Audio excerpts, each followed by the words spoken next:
Hello everyone! Welcome to the Phoenix Wright Ace Attorney trilogy. Last time I played this game, we beat the first game. First game is now done. It is finished. It is complete. As you can see, I'll even prove it to you all. 1, 2, 3, 4, 5. All done. And now, we move on to the second game, which is even more action-packed and crazy than the last one. There are 4 cases in this one, so let's get started. And hey, number 13, hey Mafia Babe, are you two ready for the second game? Ace Attorney number 2, and number 13's first. Huzzah, you're first, woo! Are you two ready? Are you two ready? Is everyone ready? Episode 1, The Lost Turnabout. Let's begin, guys. Play The Lost Turnabout? Nah, actually. I'm gonna actually play a different game. Let's play some Final Fantasy. Nah, I'm joking. Let's begin. Angel Love, are you ready too? 'Cause I'm ready. Let's go! Oh, what's going on? Huff, huff. Grr, how did I get into this mess? That's far enough. You can't run forever, Mr. Phoenix Wright. Whoa. What have I done wrong? I cannot allow you to go on like this. But I'm just a simple defense attorney. Silence! You are no longer worthy of your title! Oh my gosh. Almost got you with Final Fantasy. Shockingly, no. Hey, it's September 8th again. Wow! Oh, there he is. What a nightmare. And I bet it was this ringtone that caused it. I really shouldn't be dozing off right before a trial starts anyway. Beep! Huh? Looks like they hung up. Ah, good. I finally found it.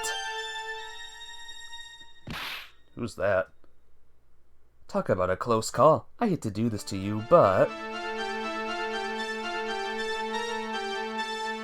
it's nothing personal, Mr. Attorney. Uh-oh. A few minutes later. Okay.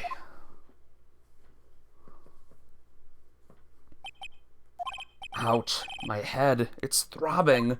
And why does it feel so foggy in here? Oh, who are you? Good morning. Hey, Captain Chips. Finish your anime just in time. Welcome to the stream. Welcome to game number 2. How's you doing? Ack. Good morning. What's wrong? You don't look well. People are at their best first thing in the morning. Where's that fighting spirit? Sorry, but can you please turn the cheeriness down? My head sort of hurts. Roger that. Am I in trouble or something? Huh? Trouble? Wait, never mind. You're a policewoman, right? I thought maybe I had done something wrong. What are you talking about? I'm the one in trouble. What? I'm placing my life in your hands today, Mr. Phoenix, right? Life in my hands? Progress. It's also been made on Zelda. Many a bomb flower was picked. Good. And many caves were found. Good. Now, good things can happen to you. You promised me. You said you would prove that I was not guilty. Not guilty? Just when I thought all hope was lost, when all the other lawyers had laughed me off, leave it to me, you said. You, the one and only Phoenix Wright, came to save the day. And just like that, I was moved to tears, sir. I'll never forget what you're doing for me, ever. What is this girl babbling about? Actually, I really love to watch court proceedings, and I always root for you to win. When I'm off duty, I like to come here and...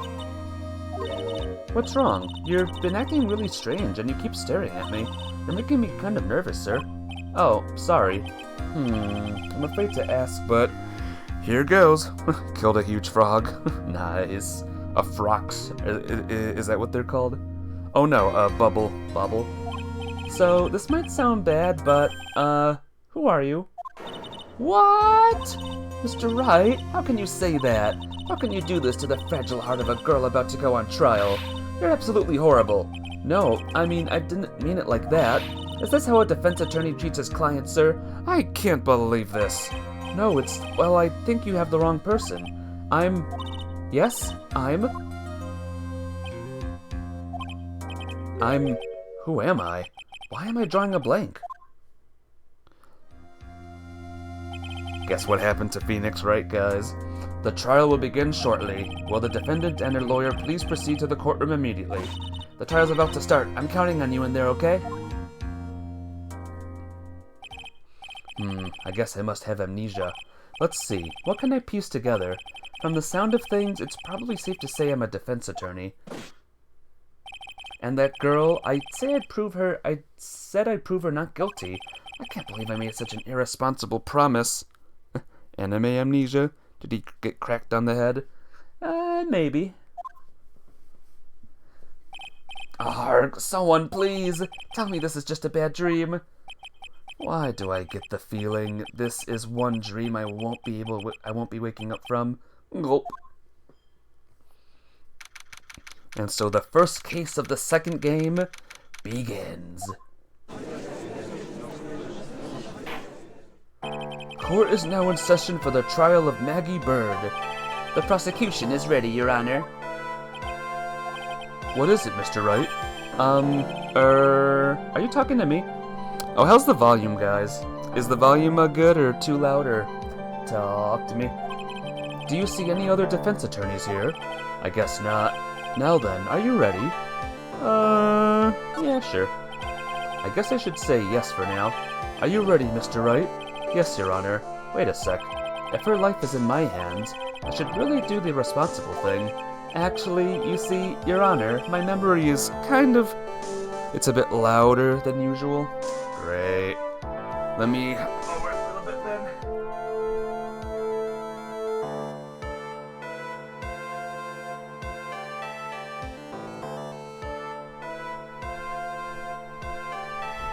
How's that? Is that better? Oh yeah, it's the wimp. The wimp is back. The court will not hear the defense's excuses, because the defendant is a member of the police. This case is under great scrutiny. Therefore, we must make this trial fair but swift. I believe I have told you this before. I hope you're not telling me you've forgotten. Actually, I have. Mr. Payne, your opening statement, please. Yes, Your Honor. As I'm sure you're well aware, the defendant is accused of killing her lover. What's worse, her lover was a fellow police officer. A policeman? You did what to a policeman? It wasn't me. And besides, Dustin and I, we weren't lovers like that. In any case, the prosecution will prove that the guilty party is none other than the defendant. Very well. Mr. Payne, please call your first witness. Hee. It's been a while, Mr. Wright. Let's see what you've learned since last time. I won't show you any mercy this time, rookie. Okay, and who are you again? The prosecution calls Detective Dick Gumshoe to the stand. Here we go. Don't let me down, Mr. Wright. Nowhere to hide. I'm so dead. Hey, look who's back, guys. Witness, please state your name and occupation. My name is Dick Gumshoe, sir. I'm the detective in charge of homicide down at the precinct, sir. You don't look very well, detective. Well, sir, the defendant, she works under me, so, you know. You work under that detective? Yes, sir, and while I was a trainee, he was always watching out for me, sir. He's such a wonderful guy, sir. I'll never forget what he's done for me. Okay, calm down, I believe you. Detective Gumshoe, please describe for us the details of this murder. Yes, sir. It happened at the park near headquarters, Expose Park.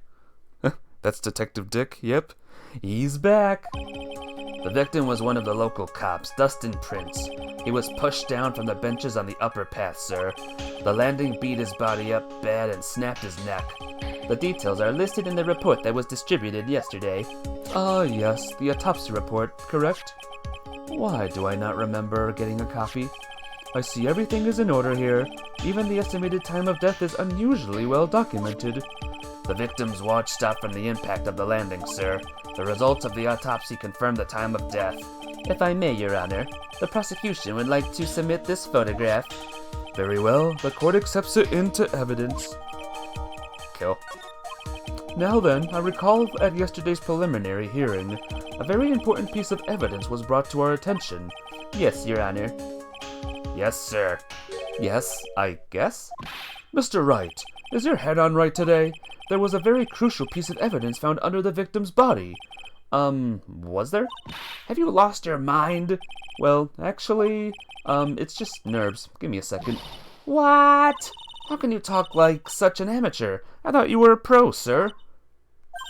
All right, sir, I'll help you through this. At a time like this, maybe you ought to take a glance at the court record. Court record? Yep, info about evidence and people involved with this case are all listed there, sir. You can look at the court record by pressing the R button. The R button, huh? You really know what you're talking about, don't you? It's too bad I'm a cop, right? Just think, I could totally be a legal aid instead. Mr. Wright. Alright, let's view the court record, guys. I found this in my pocket, but I don't remember what the means or how it got there. A phone. Dustin's autopsy report. Time of death, 9/6. At 6:28 p.m. Cause, broken neck. Body was also covered in bruises. Glasses. Found under the victim's body. Pieces of nearsighted lenses were found nearby. And the crime photo 1. Oh dear. That looks like a nasty fall. And the profiles. Maggie Bird. She's a policewoman. Dustin Prince, age 30. Policeman dating the defendant Maggie Bird. Winston Payne, 53. And Dick Gumshoe. He's 31 now. Mr. Wright. Yes, Your Honor? Court is in session. Save your chit-chat for later. Sorry, Your Honor. Well, I guess I'd better check the court record and see what I can find. What was it again? The R button? Alright, Mr. Wright, let's see if your notes are in order. What was the piece of evidence found underneath the victim's body? Well, what was it, guys? Have you been paying attention? A wallet, glasses, or a police badge? Obviously the glasses, right? That's simple, Your Honor. A broken pair of glasses. That's right. The victim grabbed his killer's glasses as he was being shoved, sir, and held onto them as he fell. Hey, why are you giving me the evil eye? Those glasses you're wearing... yes, this is my spare pair. But these glasses they found at the scene of the crime are not mine. I swear, sir. You sure about that? Look, it was a coincidence that on the same day I accidentally stepped on mine. A coincidence, she says. Erk. Wallet. Wallet. Not the wallet. The glasses. I guess the underlying question for this game is how he lost his memory. Well, if you were here like a second earlier, Captain Chips, you actually would have seen how. But the question is getting it back. Getting the memory back and stuff. A coincidence. Erk. You never pay attention. It's fine. Your Honor, I have further evidence to present. Oh, you have more? And this evidence is very decisive. Very well. Let's hear from our witness about this evidence. Alright, witness testimony for the second game. Go! There's something even more incriminating than the glasses under the victim's body, sir. During his date, the victim was pushed from the bench area, but he managed to write the culprit's name on the ground where he landed. I don't like saying it, but it was clearly the defendant's name, Maggie, sir. With this piece of evidence and the glasses, it's hard not to say she's the culprit. Oh, dang. Guess we're screwed, guys. This is a picture of the writing, Your Honor. Why, this is... Yes, I can see her name is clearly written here. The prosecution would like to submit this picture. Understood. The court accepts it into evidence. How do they always rate the name? I know. How did he do it, when he was dead, also? As if the glasses alone didn't make you look suspicious. The victim even wrote your name clear as day on the ground. But, I already told you, those glasses aren't mine. And how do you explain his dying message? It's a conspiracy. I am not guilty, sir. Mr. Wright, you may cross-examine the witness. Cross-examine? This is it. I'm counting on you. Sure, but what am I supposed to do? What? This isn't like you at all. Normally this is the part where you get in the witnesses' faces. Get in their faces and do what? I guess there's no way around it. Okay, I'm going to lend you a hand. The prosecution's witnesses all hide things from the court, which means they lie from time to time. Lie? But isn't that detective your superior? Well, even if they don't mean to lie, sometimes people just remember things wrong. Like that detective. He does sort of look like a scatterbrain. It doesn't matter. Either way, it's bad for us, sir. That's why when you question witnesses, you have to find and expose their lies. It's such a great cliche. It is. Mr. Wright, your cross-examination, please. Yes, Your Honor. Talk about a trial by fire. Here goes nothing. As long as I can expose the lies, we should be all right. I saw a big contradiction, by the way, guys. Right over here. I don't like saying it, but it was clearly the defendant's name, Maggie, sir. What's the defendant's name? The defendant's name, Maggie, sir. Her name is Maggie Bird. Notice something weird with the name Maggie? Do ya? Do ya? It's spelt wrong.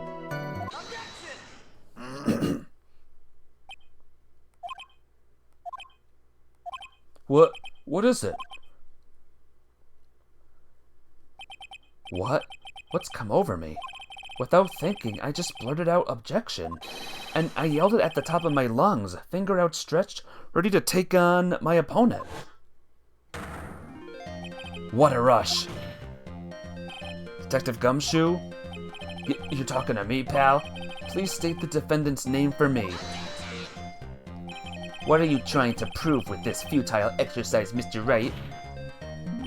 You'll see. This is the very crucial line of questioning. Actually, Mr. Payne, you can answer. The defendant's name, if you please.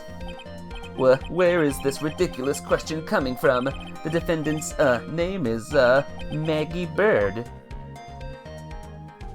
I think someone needs to check the court record. What? It says right here it's Maggie Bird.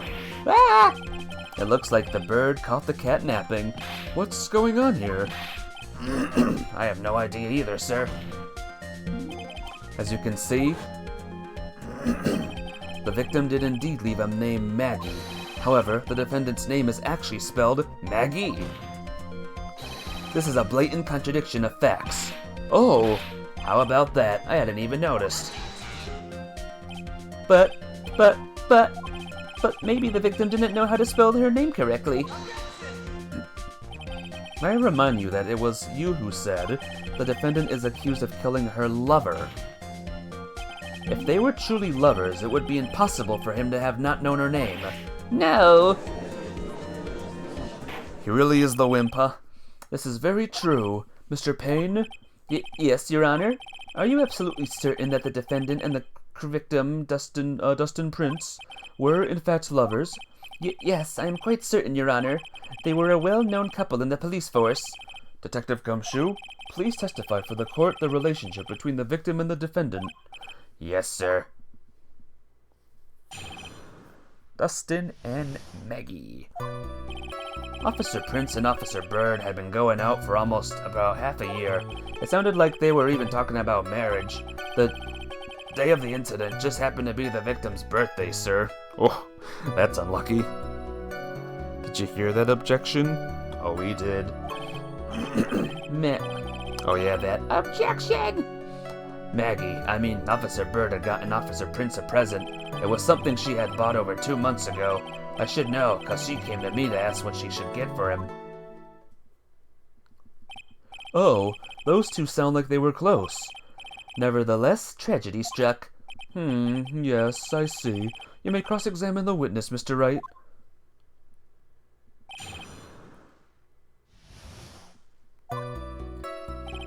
Officer Prince and Officer Bird have been going out for about half a year. How do you know about this? Every year in March, we have a training camp for us cops. Officer Bird was a rookie at the time, and she and Officer Prince seemed to hit it off. They got close, I take it.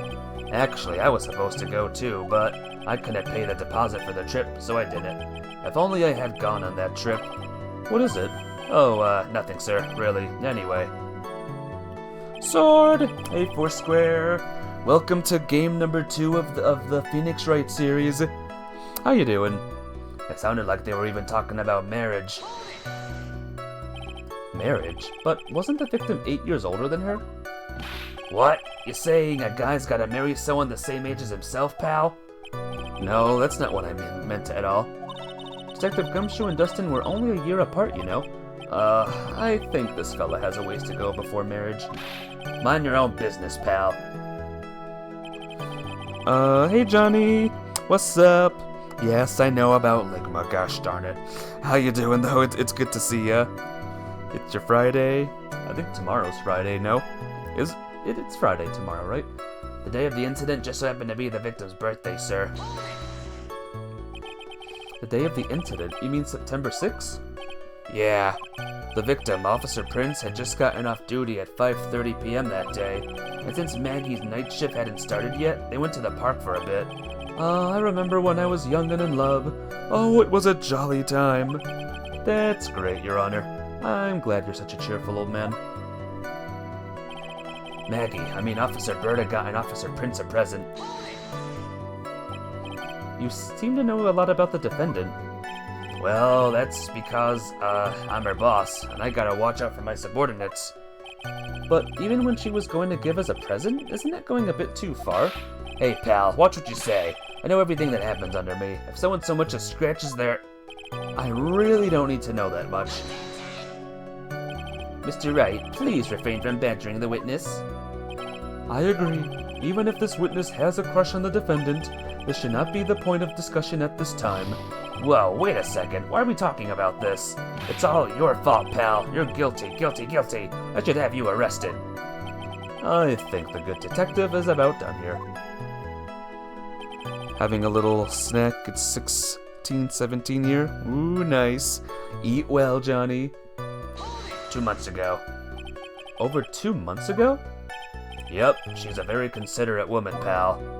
So, what was this birthday present? She got him a glove. A single glove? Why would she only give him the one? Actually, Your Honor, the glove in question is a baseball glove. Oh, I see. A baseball glove. Officer Prince was a huge baseball fan. A baseball glove, Just now I believe you said that the present was something she had bought over 2 months ago. Yeah? Are you saying she bought the glove at a store that far in advance? Nah, nothing like that, pal. Then what is it like?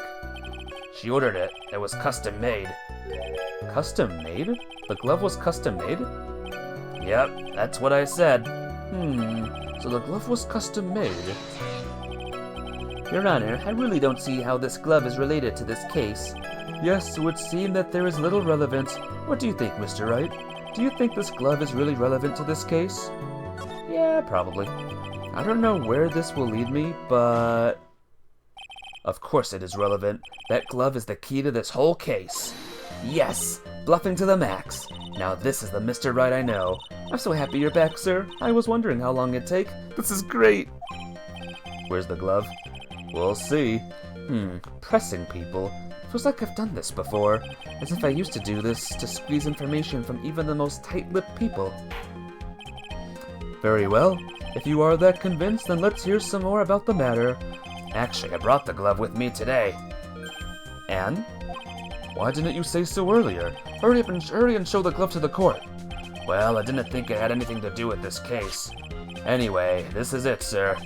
It's, rather yellow, isn't it? Cool. Officer Prince really liked the color yellow, and that's why you had to special order it? Yep, that's right. That and one other reason. I think this court has heard enough. It is clear that the victim and the defendant were involved with each other. Yes, that's correct, Your Honor. Now, if that is true, it brings up an important question. Was the name Maggie really written by the victim? I see your point, Your Honor. Detective Gumshoe, please tell the court a little more about the name on the ground. Yes, sir. Looks like a bunch of bananas. It kinda does, Mafia Babe. We first looked into the handwriting. Unfortunately, we couldn't confirm that it was the victim's handwriting. Next, we checked the victim's pointer finger! Oh my gosh, Foursquare, thank you so much! Gifting a tier sub to Mafia Babe. Awesome! I love you, bro! Thank you so much. Next, we checked the victim's pointer finger. We found that there was sand trapped under the victim's fingernail. There were also scratches on his skin that were caused by him writing on the ground. From this, we could confirm that the victim wrote his name with his right hand. Yeah, that was awesome. Thank you so much. Yes, a perfectly logical conclusion. Now then, Mr. Wright, you may cross-examine the witness. Thank you, Your Honor. Victim with his right hand, huh? Can I check something real quick? Custom made. Oh, what hand is the glove for? Good question. Let's discover. But can you really determine handwriting based on a sample written in sand? This is why amateurs are amateurs. We're not a bunch of simpletons, pal. Scientific investigations in this country's actually pretty good. I believe it's time to get back to the real point. Agreed, Your Honor. So, what was the result of the investigation? Unfortunately, we cannot confirm that it was the victim's handwriting. We checked the victim's pointer finger. Sand trapped underneath the victim's fingernail.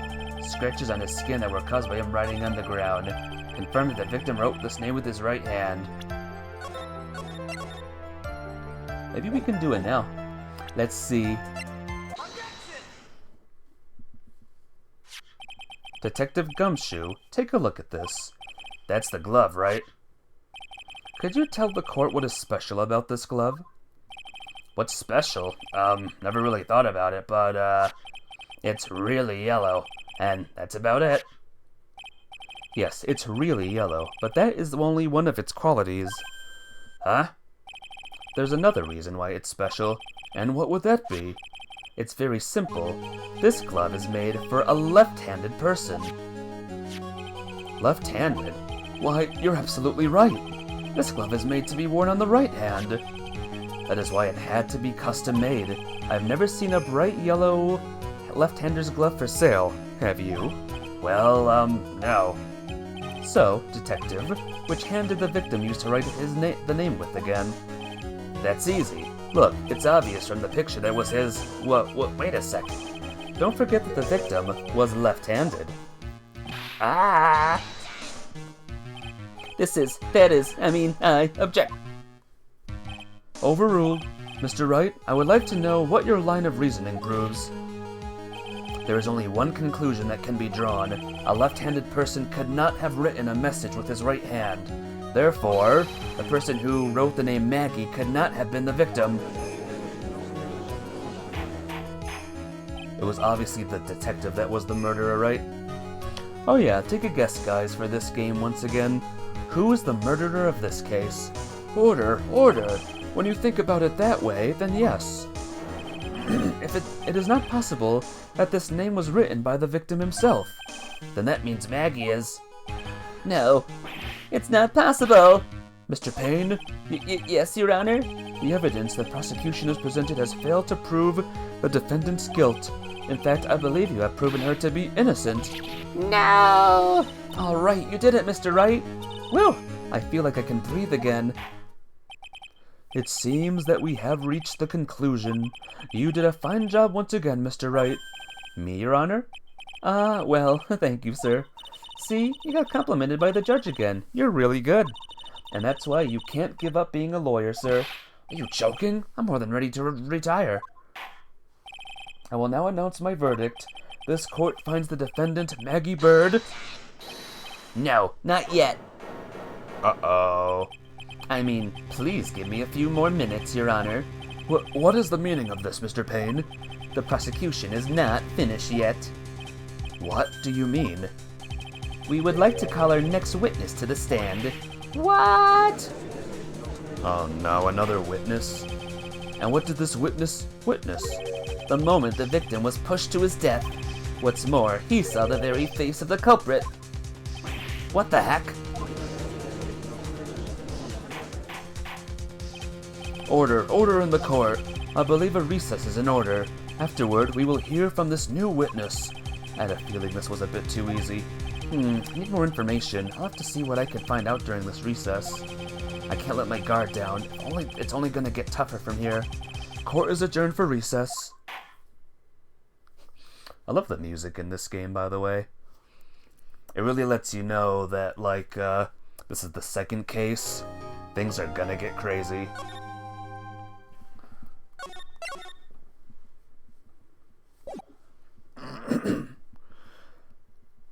Well, let's learn some facts, guys. Let's learn more information from Miss Bird. Amnesia? I can't believe my lawyer's trying to defend me in such a state. Why didn't you tell me, sir? I'm sorry I didn't mention it to you. Oh, I know what to do. I heard you can fix something like this with a really strong shock to your system. Come on, lower your head a little. A Maggie kick should be all you need. Friggin' internet? Oh no, not the internet. Eating biscuits with Milo. I don't know who Milo is, but have a good time eating biscuits. I like biscuits. No. I think I'll pass on this one. Come on. I'm sorry. Whenever I see someone in trouble, I have a hard time leaving them alone. I tend to stick my nose where it doesn't belong and try to tackle everyone's problems. Well, my head's one problem you won't be tackling today. Well, we're here to solve your problem first. You can deal with mine later. For now, do you think you can fill me in on a few things? Of course, I'd be honored to. Well, I guess we'll start with my name and then I can tell you about me. No, that's okay. Really, I think I know you and your name pretty well by now. I was wondering if you could help me figure out a few things about myself. So, my name is Phoenix Wright? What a weird name. This is serious. I really don't remember. I'll tell you what, sir. You can have this back, and now maybe it'll help. Milo is chocolate milk. Gotcha. Why is it called that? This is a business card? I got this from you. It's my most prized possession. You can borrow it for now, but please give it back, okay? Okay. There's some numbers written on the back. Oh, that's your cell phone number. It's my business card. I handwrote my cell phone number on the back. I guess for now we should stop talking about me and start talking about this case. This case? Yep. Can you think of anything that would be helpful for me to know? You're lagging out every 5 seconds. Oh no. It's probably just your crappy internet, Captain Chips. That's my guess. Is it lagging for anyone else, or no? Let me know, alright? I can't think of anything other than the incident with that cell phone, but... Cell phone? Yeah, your eyes lit up when we talked about it at the detention center, sir. Hurry up then and tell me. This might be very important. Not for you. Oh, that's annoying. That's annoying. Internet. Okay, Roger. It was on the day of the crime, just before 6 p.m. I picked up a lost cell phone while on a walk with Dustin.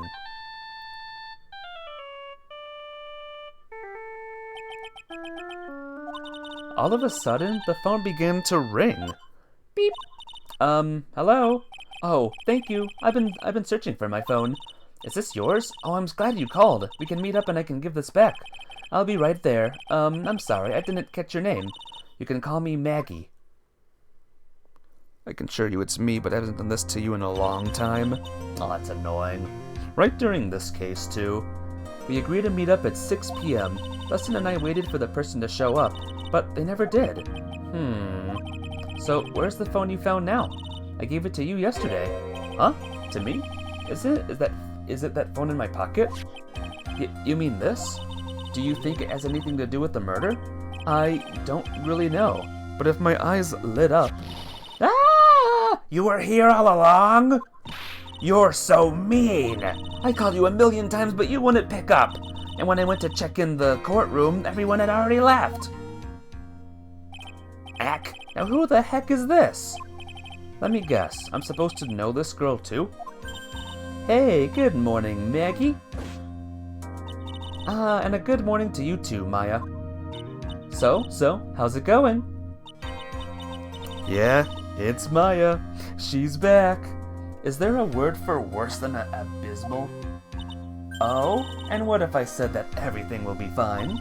That's right, it's Maya to the rescue with the super ult decisive super important evidence. Here you are, Nick, the thing you wanted me to bring. Huh? Oh, thanks. What the heck is this, a list?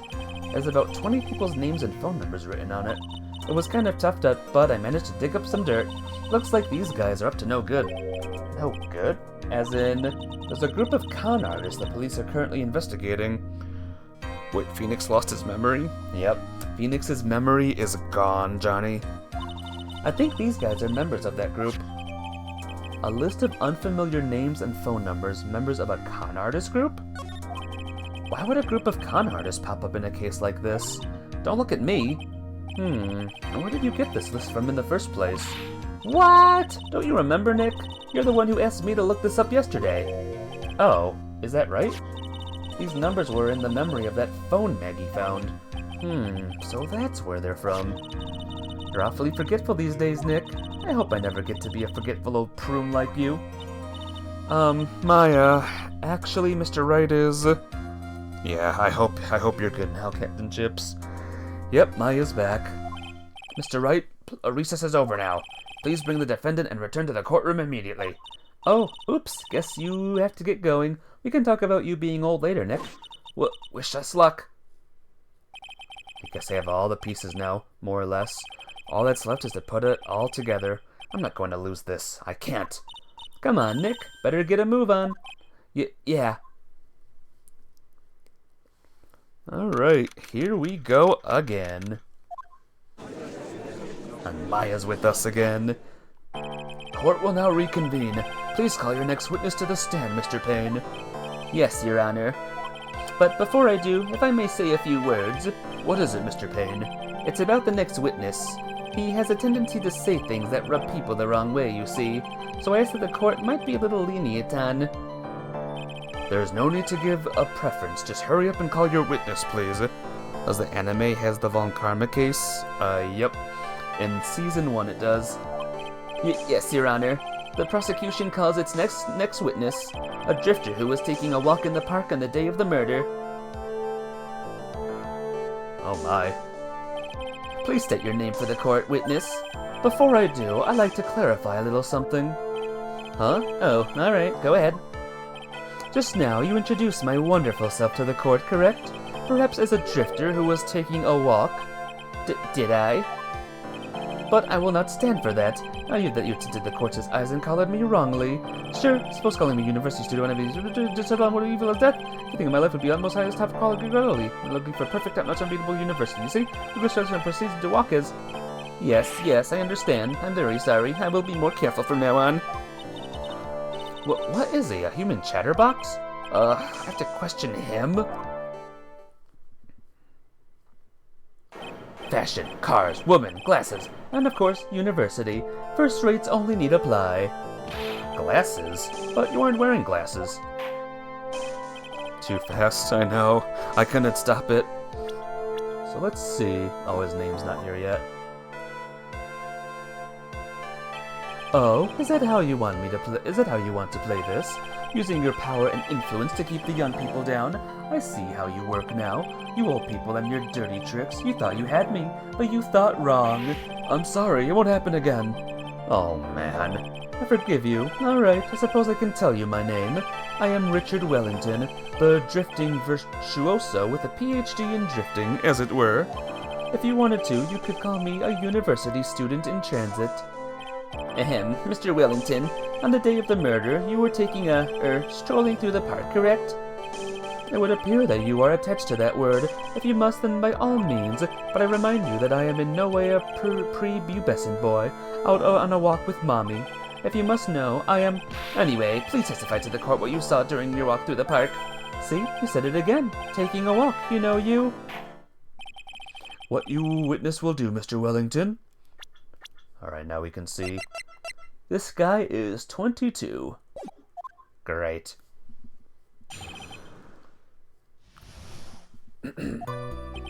I was at the park all afternoon, deep in thought about my life situation.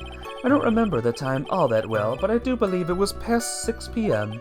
All of a sudden, a police officer falls from above and right in front of my eyes. Without a thought, I looked up, and there I met the eyes of a charming young lady. Of course, I remember her sweet face. It was that of the pretty defendant there. The only other thing I saw was the banana that fell with the police officer. Wait a minute. Mafia babe, didn't you say something about bananas or something? That was certainly a decisive testimony.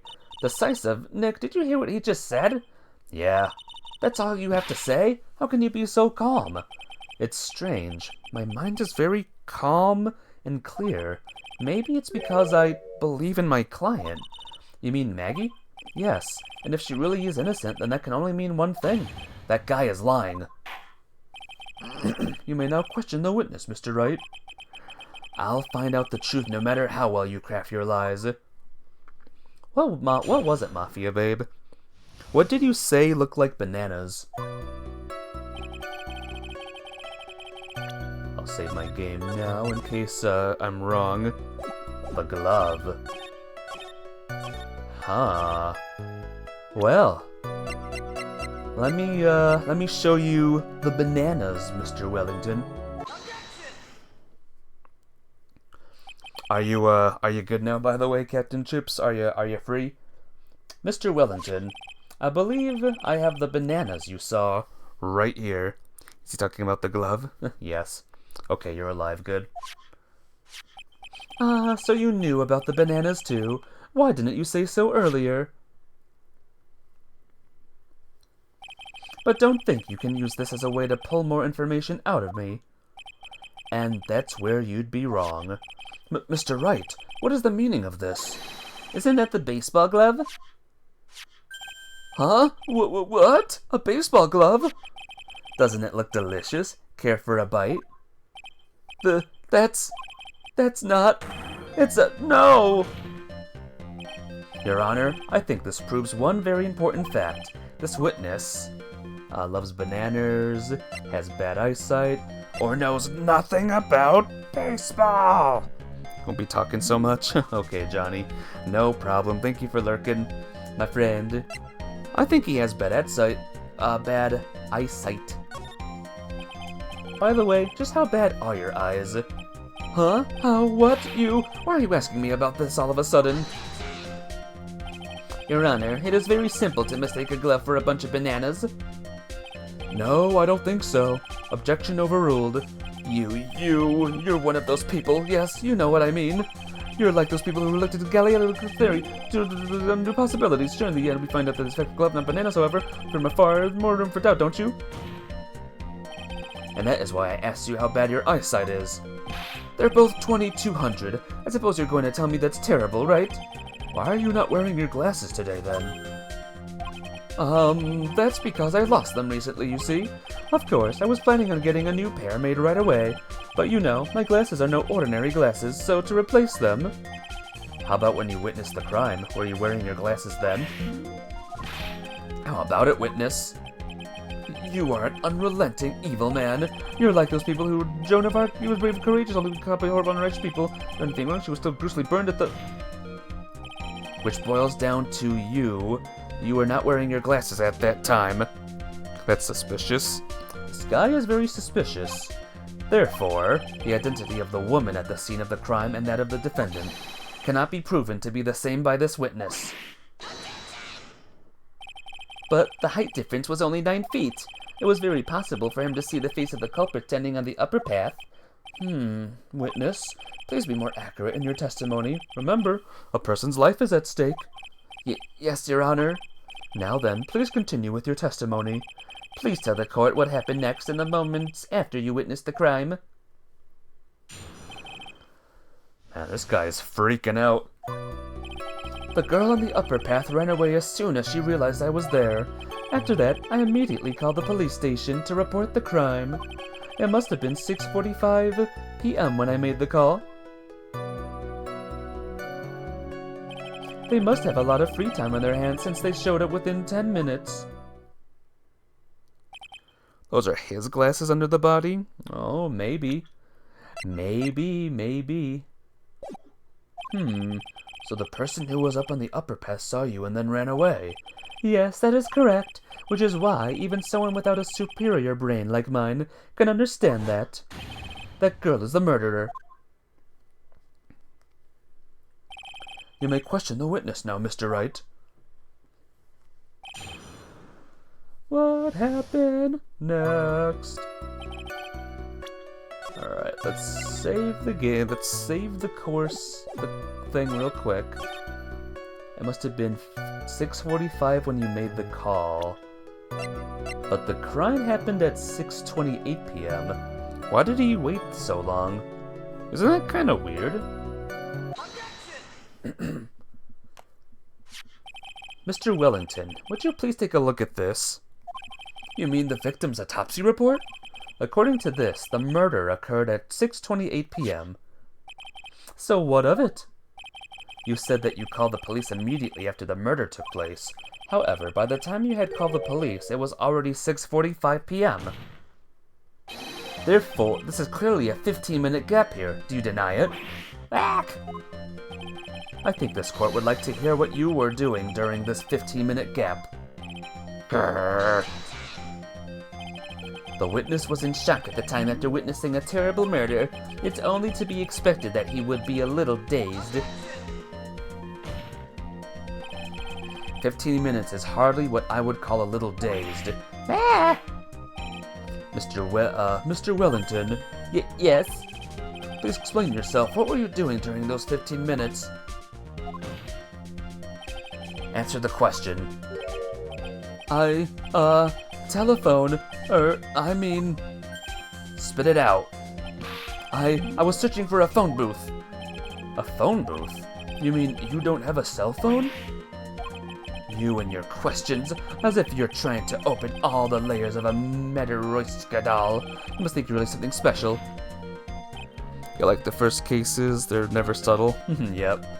They're pretty easy. It's the tutorial case. And that's why it's so, like, simple-ish. Witness? I lost my cell phone. There, are you happy? You lost it? Unbelievable. You lose your glasses and your cell phone. You must be very scatterbrained when it comes to your belongings. What? Are you saying that first-rate people are never allowed to lose things? Haven't you heard of all the genius of a strange quirk or two? But rational and me on quirk with the G's simple plain people can understand. Enough. Oh man. Wait, hold on a second. He lost his cell phone? Nick, that cell phone. Could it be? You mean this phone Maggie found? There's no way. Boy, I didn't see this coming. What should I do now? We should question it further, right? Mr. Wellington, where is your cell phone right now? He lost it. Heh, what are you getting all excited about? You seem to be a little confused. I found my phone, I'll have you know. See? Here it is. Aw, crud. Oh, I see. Looks like he's got his phone. And I thought this was maybe this was his. Darn it. Well then, I think we've cleared this issue up. At the time of the murder, the witness did not have his cell phone because he had lost it. Therefore, the delay in his call was caused by the search for a phone booth. Well, that's the gist of it. I guess you could put it that way and leave it at that. Do you have any further questions, Mr. Wright? There's something. Your Honor, the witness's testimony does not make any sense. I don't believe that there was ever a need for the witness to search for a phone. How dare you? You can't just make outrageous claims like that. Do you have some sort of proof? You do have some sort of proof, don't you? Well, yeah, of course. This evidence should be good enough, I think. Alright, let's have this proof then. Please present proof that the witness had no need to search for a public phone booth. Let me help you out on this one, guys. Take a look at this, take a look at this photo. What do you see in the picture that is this?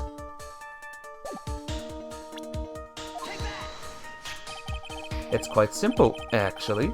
Please take a look at this. At the crime scene photo? Is there a problem with it? Oh, there's nothing wrong with the picture. But if you don't understand my logic after looking at it, something is wrong with you. Someone call Doctor Who. Yep, that's the Doctor Who booth. No! It's a phone booth. That is correct.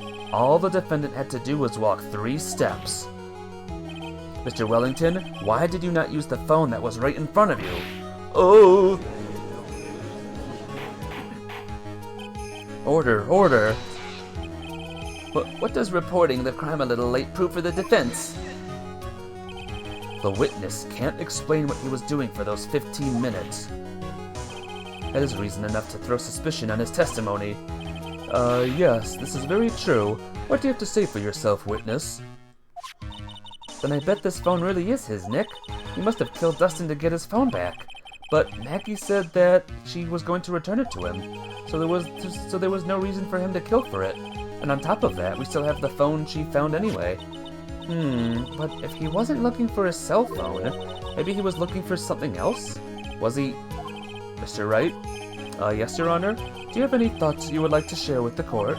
Can you offer an explanation as to what the witness was doing during those 15 minutes? Now you can chat. You finished to eat? Nice. Good, Johnny. Hope the meal was very good. There's only one possible explanation. Alright, let's hear your explanation. However, be forewarned that if your explanation is not persuasive, you will be penalized. Think carefully before you present, Mr. Wright. Alright, better save so I'm not penalized. Yes, Your Honor. I probably shouldn't have said there was only one possibility. Please present to the court the one piece of evidence that will answer the following. Why didn't the witness call the police right away?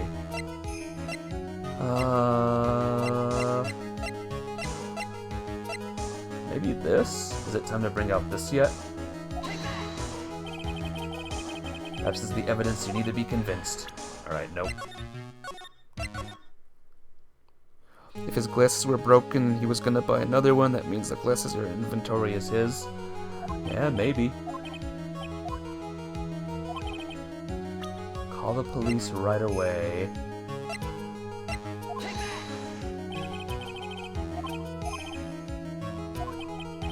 I kinda forgot, to be honest.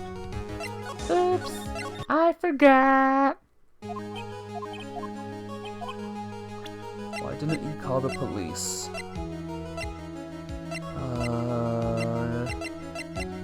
Maybe glasses? Okay, it's glasses. I did the list of names already. Mr. Wellington? What? Dude, don't do that. You almost gave me a heart attack. These are your glasses, aren't they?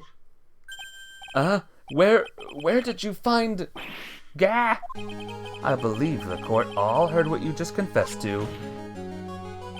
That these glasses are in fact yours.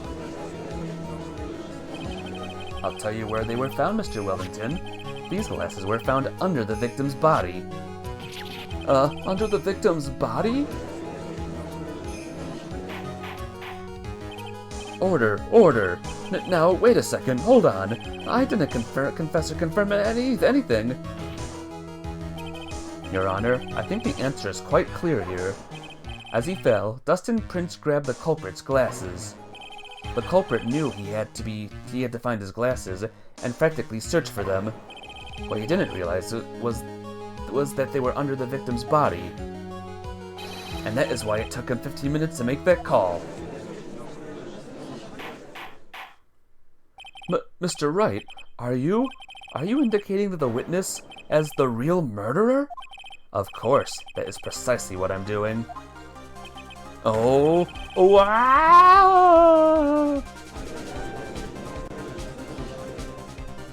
This is intense music here. I know I'm right. He is the real murderer. Did you figure it out, Nick? More or less. Turns out this cell phone was the key to this case after all. Anyway, now is our chance to deep six this guy. I'll sink him in one shot. Yeah! This is so exciting watching you work again. Somehow my old self is coming back to me. It's time to sink or swim. Everything rests on the edge of a knife. This is the moment I've been waiting for. How isn't he dead after the strangle? He's... tough neck. He has a tough neck. Order, order! Your Honor, the defense is making a mockery of this court. Without any solid ground to stand on, he accuses the witness of being the murderer. Yeah, that's right. I am no criminal. This is third-rate fraud of a lawyer. In that case, why don't we look at it from a different perspective? Let's hear your explanation as to why you are not the murderer. Why, that's easy. For example, there's, the name the victim wrote. What about that? Oh, you mean the name Maggie? Yeah, even an idiot like you can read that, right? But we already know that this was not written by the victim himself. After all, the defendant's name is Maggie, and the victim was left-handed. In other words, in order to make the defendant look guilty, the real criminal used the victim's right hand to write her name on the ground? But, wouldn't that mean that the real criminal was someone the defendant knew? Otherwise, how else would that person know her name was Maggie? That is a good point. The witness didn't even know of Miss Bird before this trial. Ah, I forgot. Was there any way the creep could have known Maggie's name beforehand? There was a way. It would be best if I could prove that the witness had a chance to learn that the defendant's name was Maggie. Now will the defense please present its case? How could the witness have known the defendant's name? Cell phone. Did I call? Mr. Wellington, you didn't have your cell phone with you on the day of the murder, correct? So what if I didn't? When you realized you had lost it, what did you do? What did I do? Didn't you try to find it by calling it? Why, how did you? The caller that called Maggie? The phone call.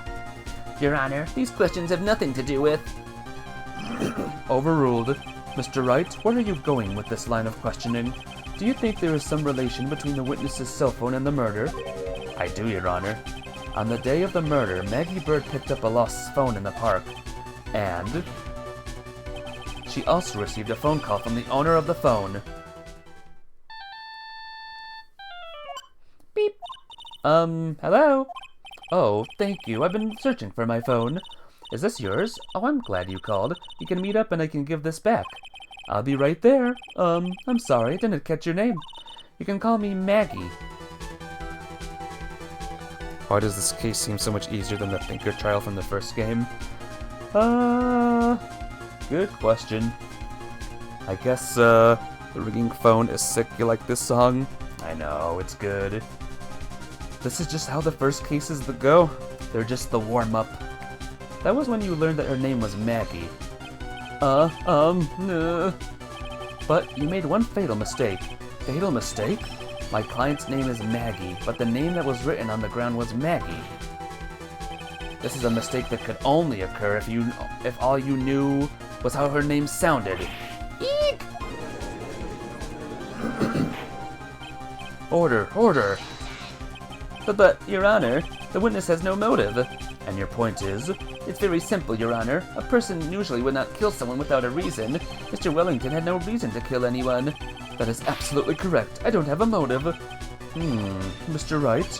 Your Honor, can you explain what motive this witness could have had? It's very simple, Your Honor.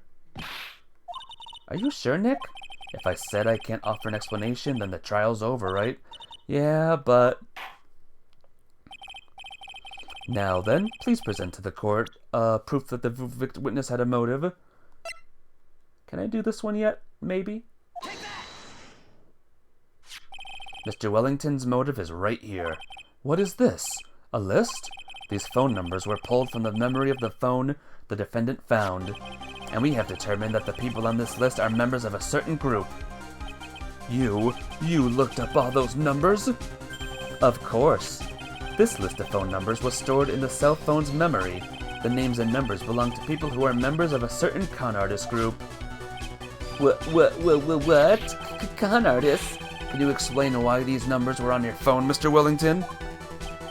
This is an outrage, invasion of privacy. Looking up the phone numbers on a person's phone is worse crime than murder. You're one of those people, just like the cops who read tell you dialogue with the goddess of... I don't care, Mr. Wellington. All I want is for you to tell us what's this list is about. You think you, any of you, know what it's like to be a refined man such as me? Your Honor, this is unjustified badgering of the witness. Objection overruled. Mr. Wright, what is the meaning of this? Why would the witness have the numbers of a group of con artists on his phone? Isn't that obvious? The witness is looking into the group, a victim of that group, a member of that group.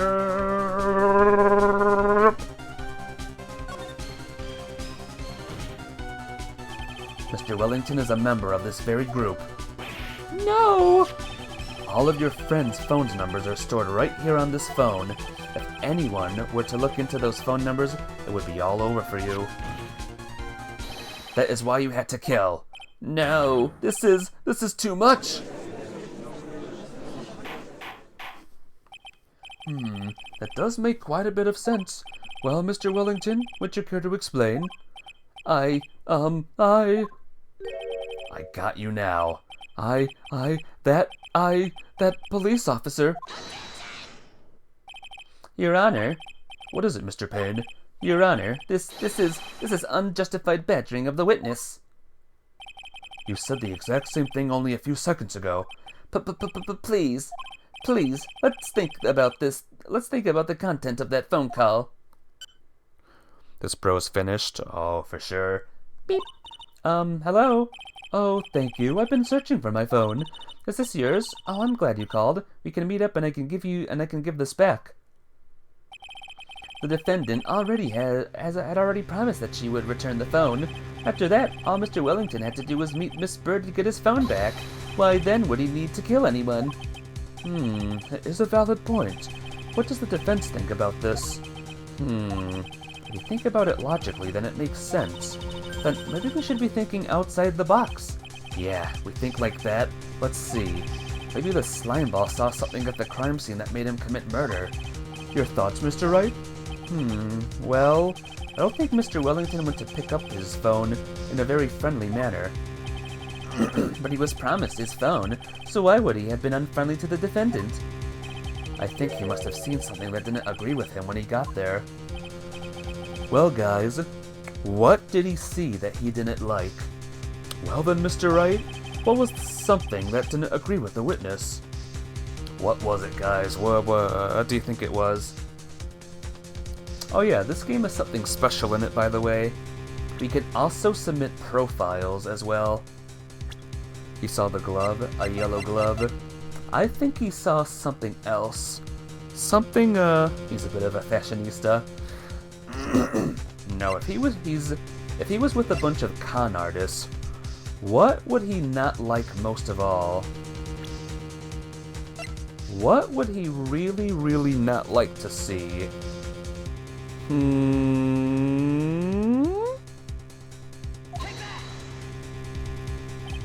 What Mr. Wellington saw was the victim. The victim? You mean Dustin Prince? Dustin Prince had gone on his date right after his shift was over. With no time to change, he went to the park still wearing his police uniform. Oh! The girl that picked up my phone is with the policeman. He couldn't have known they were going out, so he began to worry. He was afraid the policeman would ask a few questions before returning the phone. If I do anything suspicious, he might run a check on my phone. In his mind, it was possible that they'd already run a check on his phone. And he went into a panic, is what you're saying? Exactly. Officer Prince was murdered simply because he was in uniform. Aha, we got him now, guys. He is done. Mr. Payne, do you have any comments? I'm thinking. It seems the truth has come out at last. The witness, Mr. Wellington, you are... Ha. Ha ha ha ha.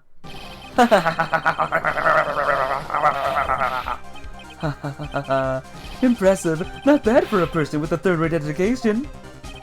What's that supposed to mean? The evidence! Evidence! That guy is really creeping me out. All I've been waving around, talking about is that suspicious cell phone. Suspicious phone number this, suspicious con group that. They're all on that phone. But who's to say that phone is really mine? Where's your proof, your evidence? You want proof that this phone is yours? I already told you earlier. That phone I lost, I've already found it. You don't have even the slightest idea who the phone in your hand belongs to. Mr. Payne's having some pain. He is. But you can't be sure if it isn't mine, you simpleton. What? Well, we're not done yet. It feels good to see you squirm. We do seem to have a problem on our hands with this phone. Whose phone is it? Without knowing that, it's meaningless as evidence. Your Honor, this is bad. I can't let him turn the tables on me like this. The cell phone. There has to be something I've overlooked. There's got to be.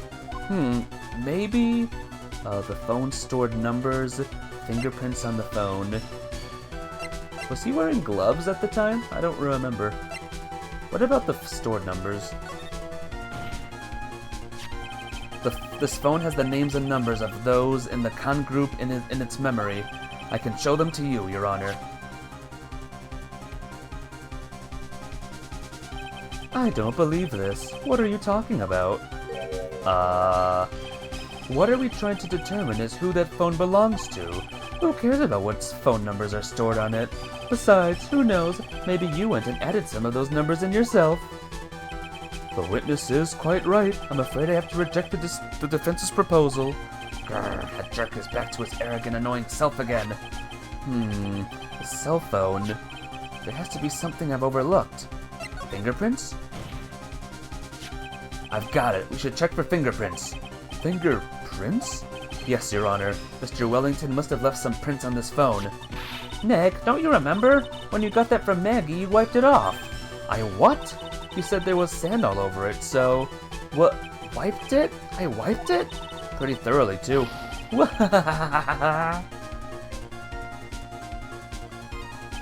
It's oh so much fun watching third-rate trash babble like morons amongst themselves.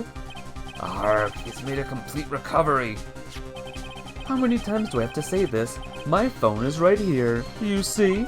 Oh, and incidentally, you can't check the numbers stored on this phone.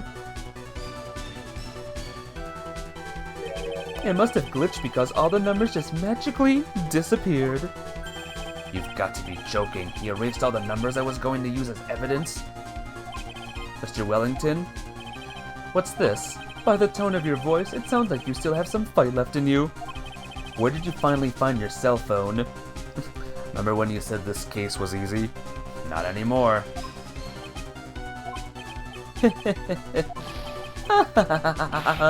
Oh, you are too much. And of course you have no idea what I'm talking about.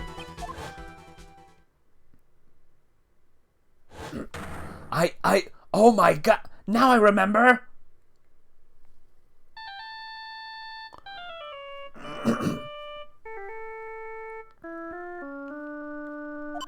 Beep. Huh? Looks like they hung up. Ah, good. I finally found it.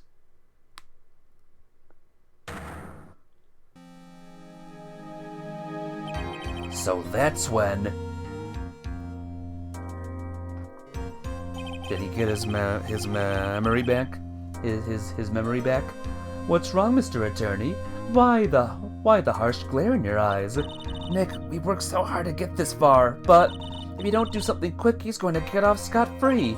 I know this phone has to be his, but how am I supposed to prove something like that? Mr. Wright, if you cannot prove who the owner of that cell phone is, your indictment has no basis and therefore no power. It looks like you came up a penny short. Where did I go wrong? Don't blame yourself. You're merely a third-rate lawyer. You only made one big mistake. Who are you? What are you? That's something you haven't figured out for yourself yet. Is this a Neil Breen character now? Who I am? The court hereby concludes the cross-examination. If that will be all, I'll have to bid you gentlemen and ladies goodbye. I have a reservation at that ultra-fancy restaurant on the upper side of town. Thank you for your assistance. You've had a stressful day, so please, bon appetit. Who am I? What am I supposed to do?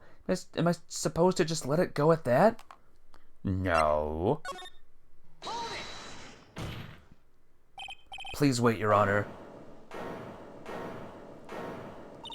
Alright, Nick. I think I may be able to prove it. Prove it? Prove what, Mr. Wright? Everything. Your Honor, the cross-examination has already ended. Besides, the defense is just going to badger the witness with more inane questions. You will not harass the witness, is that clear, Mr. Wright? Yes, Johnny. Did you hear that? No harassment allowed, Mr. Attorney. Please, Your Honor. Very well, but this is your last chance, Mr. Wright. You may present one piece of evidence to the court. I only get one shot at this. If you cannot prove everything, it's over for your client and for you. Do you fully understand? Yes, Your Honor. I'm sure you are well aware, Your Honor, but the cross-examination period is ended. Were you paying attention, Mr. Payne? I said that Mr. Wright could present only one more piece of evidence. Oh. Now then, Mr. Wright, this is your last chance. It all comes down to this. It's go time. Please present that one piece of evidence that will explain everything. How about maybe... Yeah, I kind of forgot to. How about my own business card? It has my own phone number on it. Why, thank you. How nice. Here, please have one of mine. It's written in fancy script. The ink is strong and clear, but I still can't read it. I got the judge's business card. Cool. Wait, what am I doing? This isn't the time to be exchanging business cards.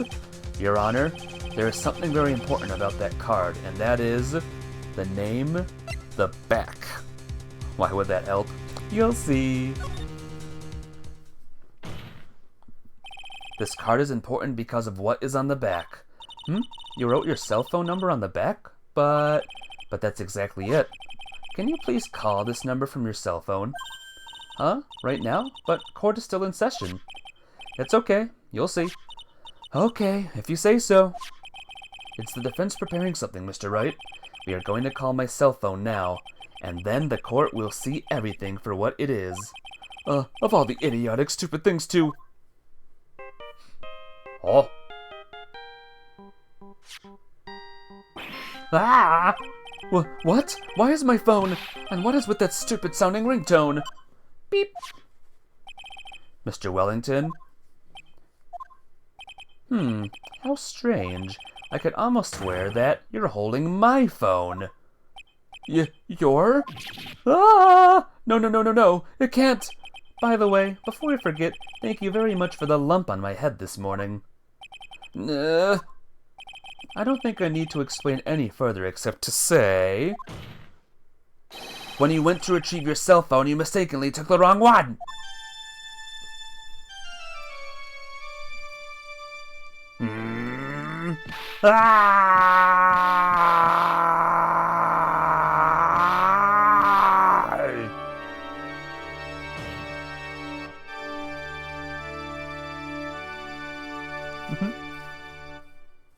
Yay! So, that is what happened. You were knocked out by Mr. Wellington. He is a man who lives on his pride and self-image alone, and in order to hide his involvement with the con artist group, he has become paranoid and has lost all ability to make rational judgments. Kind of like Yoshikage Kira, except more of a moron. Then, Mr. Wright, the phone you're holding... It's Mr. Wellington's, naturally. Speaking of that man, how is he, Mr. Payne? He was arrested and been taken away, Your Honor. Very well. Now then, this court finds the defendant, Maggie Bird, not guilty. Woo! This case was longer than the case in the first game, by the way. A lot longer. That is all. This court is adjourned. Alright, we did it. I knew that the real you would shine through eventually. I am so moved by what you have done for me, sir. Thank you so much, Mr. Wright. I feel really bad for Dustin. He didn't do anything to deserve this. It's probably because of me. Huh? My whole life has been nothing but a whirlwind of bad luck and failures. Your whole life? It can't be that bad. Maya and Maggie got some gyat. What's that? What's gyat? Can't be that bad. Since I was 6 months old, when I fell from the 9th floor of my apartment building, I've been hit by all sorts of vehicles, gotten sick from all sorts of foods, failed at almost every test I've ever taken, experienced almost every kind of disaster, and never won or even tied at a game of tic-tac-toe. My life has really been nothing but a string of disasters. That is, pretty bad. It means cool. Oh. You think Johnny likes their bobs? Maybe. Up until I went to college, I was known as the Goddess of Misfortune, and then, at the academy, everyone called me Lady Luckless. Lady Luckless? What's worse is that my misfortune always seems to latch onto those around me. What do you mean? When I see someone in trouble, I always try to help. Ah, that's right. We were talking about this earlier. It happened again recently too, sir. There was an old lady pacing back and forth by the pedestrian crosswalk. I gave her my hand and, before I knew it, we were having dinner at my house. Oh, I'm sure that Dustin's gone because of me. That's not true.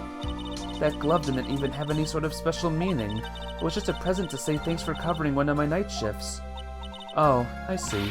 Everything is all my fault. Dustin's death, your head being all messed up. Well, I don't think my head is that messed up yet. I'm going to find a new life for myself starting now. The next time we meet, I'm sure I'll have found a whole ocean's worth of good luck by then, sir. Yeah, after all, the Goddess of Misfortune is only a name. You bet, I'm gonna make it, I promise. Next time we meet, I'll only be an unlucky person instead of a goddess. Yeah, that's the spirit.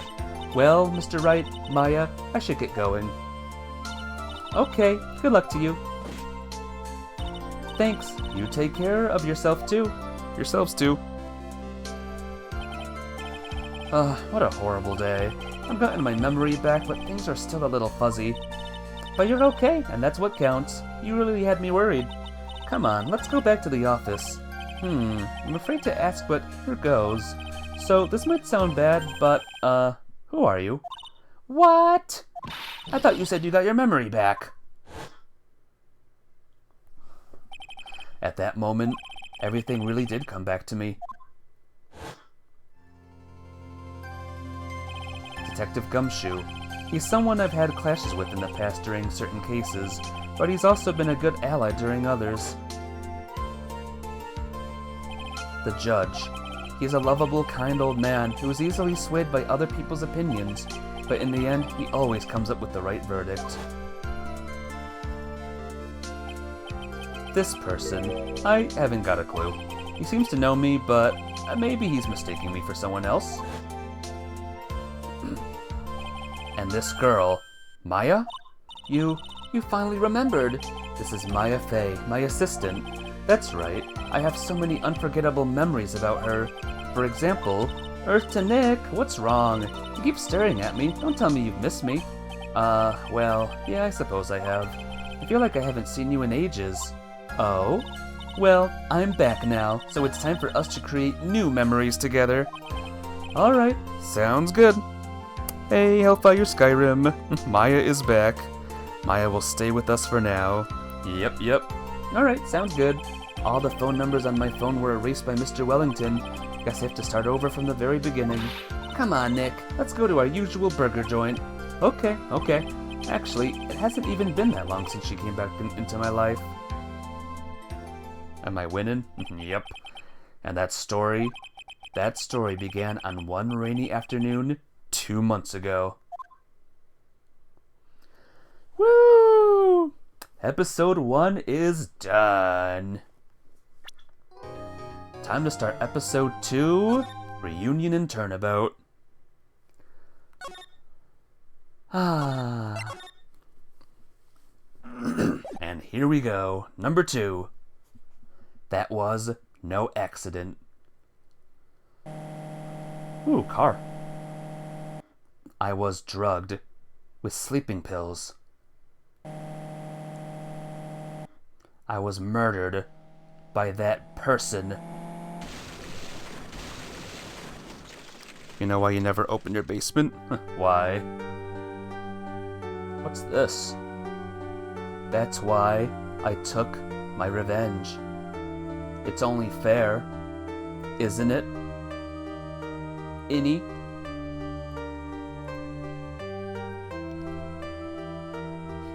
What? I finally get to see you again, and it's not your fault. You didn't do it. No, I did it. I killed that person. But that wasn't you. It doesn't matter. It might as well have been me. Oh, it's good to know, Johnny. Good to know. Moving on now. I can't believe something like this happened. The events of that gloomy, rainy afternoon that started this whole mess keep playing through my mind. Oh dear, what's this case gonna be about? June 16th, everyone. What depressing, Rain. Do you understand how depressed that makes me? Do you? I guess. But actually, more than being depressed, I'm angry. Angry at that weather girl on TV. I think our little rainy spell will take a break with a sun of day, is what that girl said. I'll stake my life on it. Well, it's the weather. But that's why I didn't bother to bring an umbrella today. What nerve calling herself a weather girl. She's going to hear about my $1,500 suit. About your case. Unless you're planning on suing the weather girl? I'm sorry. I thought that before we got down to business, we could have some friendly chatter. My name is Dr. Turner Gray. I'm a surgeon. Remind me to never end up under his knife. I'm here today because of this incident. Malpractice at Gray Surgical Clinic. 14 inpatients lose their lives. Oh, you're the doctor at... It's really quite upsetting. Did you hear me? Upsetting. Yes. My opinion on more opinion time? No idea. I'll refund your points, Johnny. I have no opinion on that. Yes, I heard you. I agree. It's quite upsetting, Dr. Gray. The one that screwed up was that nurse. It was her that got the medications mixed up and killed those 14 patients. And yet, now listen good. And yet, that nurse had the nerve to go and die before admitting her to her wrongdoing. She didn't even offer any sort of explanation to me. And this is the kicker. She up and has herself a grand old accident and crashes her car. Smash, crunch, instantly transforming her car into the accordion model.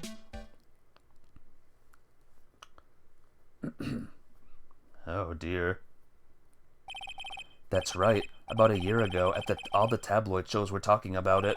14 victims of medical malpractice and the nurse's mysterious fatal accident. There were rumors that Dr. Gray had actually caused that crash. People said it was to forever hide the person responsible for the malpractice incident. Why would I? Now, I'm just going to say this once. Why on earth would I want to kill that nurse? She's the one who killed those 14 patients, not me. I think you need to take a deep breath, Doctor, and focus. More to the point, this case is over a year old. Why bring it up now? That's simple, because the situation is slipping out of my grasp.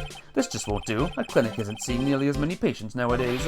Do you understand what that means? It means they're not coming to my clinic. You don't say. If it were me, I don't think I'd want to go either. So, what would you like me to do about it? I want you to help me prove that I'm innocent. You do realize I'm a lawyer, not a private investigator, right? No, this is something only you can do. Maya Fey. You know this girl, correct? Maya? Why would he know her name? I heard you were working under her for a little while. Well, yes, I mean... Hey, wait a second here. I worked under her? Yes, am I wrong? She told me, so I'm not quite sure if... Well, we worked a few trials together, but she went back to her hometown to undergo more training. Ah, yes, I heard. It must be lonely for you. What? Wait, I'm not... She must be an extraordinary girl to handle such rigid training. Huh? I have an acquaintance who knows a lot about these mystical sort of things. She's the one who introduced me to Miss Fey. Is Maya really that famous? And I've already set up an appointment. For what? What else? A channeling. I'm going to have her call the spirit of that nurse that went and got herself killed. Oh. Maya. I wonder what she's up to right now. We, the women of the Fey clan, have always been spirit mediums. It's because the power of to communicate with spirits flows strongly through us. That's what she told me. I guess she learned to accept her responsibilities and become an adult.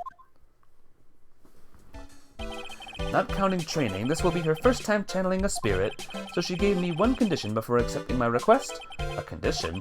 The condition is you, Mr. Wright. She said that she wouldn't do the channeling without first seeing you again. Me? And that is why I've searched you out. You want to see her too, don't you?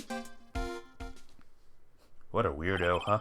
And so, that is how I ended up visiting Maya's hometown with the doctor. Crane Village. Here we are. So this is Crane Village, Maya's hometown. He's 35. Oh my gosh, I'm gonna be this guy's age in 2 years. Ah! What? Why, hello there. What an odd little girl. Hey, wait up, Pearly. Someone else is coming this way. Nick! Maya, how are you? It's good to see you again. Wow, I didn't think you'd really show up. It's not that big a deal. You made it sound like you were so far away. Well, maybe I exaggerated, just a little. It was only 2 hours by train. If I had known you were this close, I'd have visited more. No, you're not allowed. I already decided, you know. Until I became an adult, I have to work hard and be strong by myself. Oh, well... That's the lolly on the cover. Kind of weird to call her a lolly. Maybe just a young girl. Anyway, congratulations. I'm glad to hear training is going well for you. Well, she's back. Oh, whoops. Let's talk to Maya. Looks like you finally become a full-fledged medium, taking on your first job. Yeah, I didn't think it would be this soon. But this case, do you know the messy story behind it? Behold the power of the Maya Intelligence Network. Let's see, 14 people died because of malpractice on Dr. Gray's part, right? And to pin the blame on the nurse, he killed her in what appeared to be a car accident. Huh? So what is this Maya Intelligence Network anyway? The tabloids. That's what I thought. I'm just pulling your leg, Nick. What really happened is the exact opposite. I heard all about it from Dr. Gray. Oh, come on, Nick. I wouldn't take a crazed killer as a client. That's too scary even for me. Yeah, I guess so. So this is your hometown, huh, Maya? Yep. Crane Village, but I've heard people call this place Medium Valley, too. Interesting. So everyone that lives here is a spirit medium. Pretty much. Most of my ancestors were too, I think. That's probably true since the Fae ability to communicate with the dead is so strong. Actually, only the women of this village are mediums. So what did the men do? They usually work someplace outside the village. What about the girl? Oh yeah, I wanted to ask you about that girl I saw earlier. Do you know her? Oh, you mean Pearly? Pearly? Pearl Faye. She's my cousin. Isn't she adorable? Just like yours truly. Cousin? Wait, then that means, is she also a... Yep, she's a medium too. Pearly's a real genius when it comes to channeling. I see. Hope I didn't scare her when I tried to talk to her earlier. Nah, it's not you. My aunt drilled it into her head that if a suspicious-looking person tries to talk to you, run away. Suspicious-looking? Well, you're not wearing training clothes for starters. Of course not. Pearly is my aunt's most valued treasure, so she's not allowed to go outside of town. She doesn't know much about the world outside of Crane Village. Aunt? Pearly's mother is my aunt, duh. Come on, Nick. Well, Nick, I've got to get going. It's about time for the channeling to start. Huh? Oh, yeah.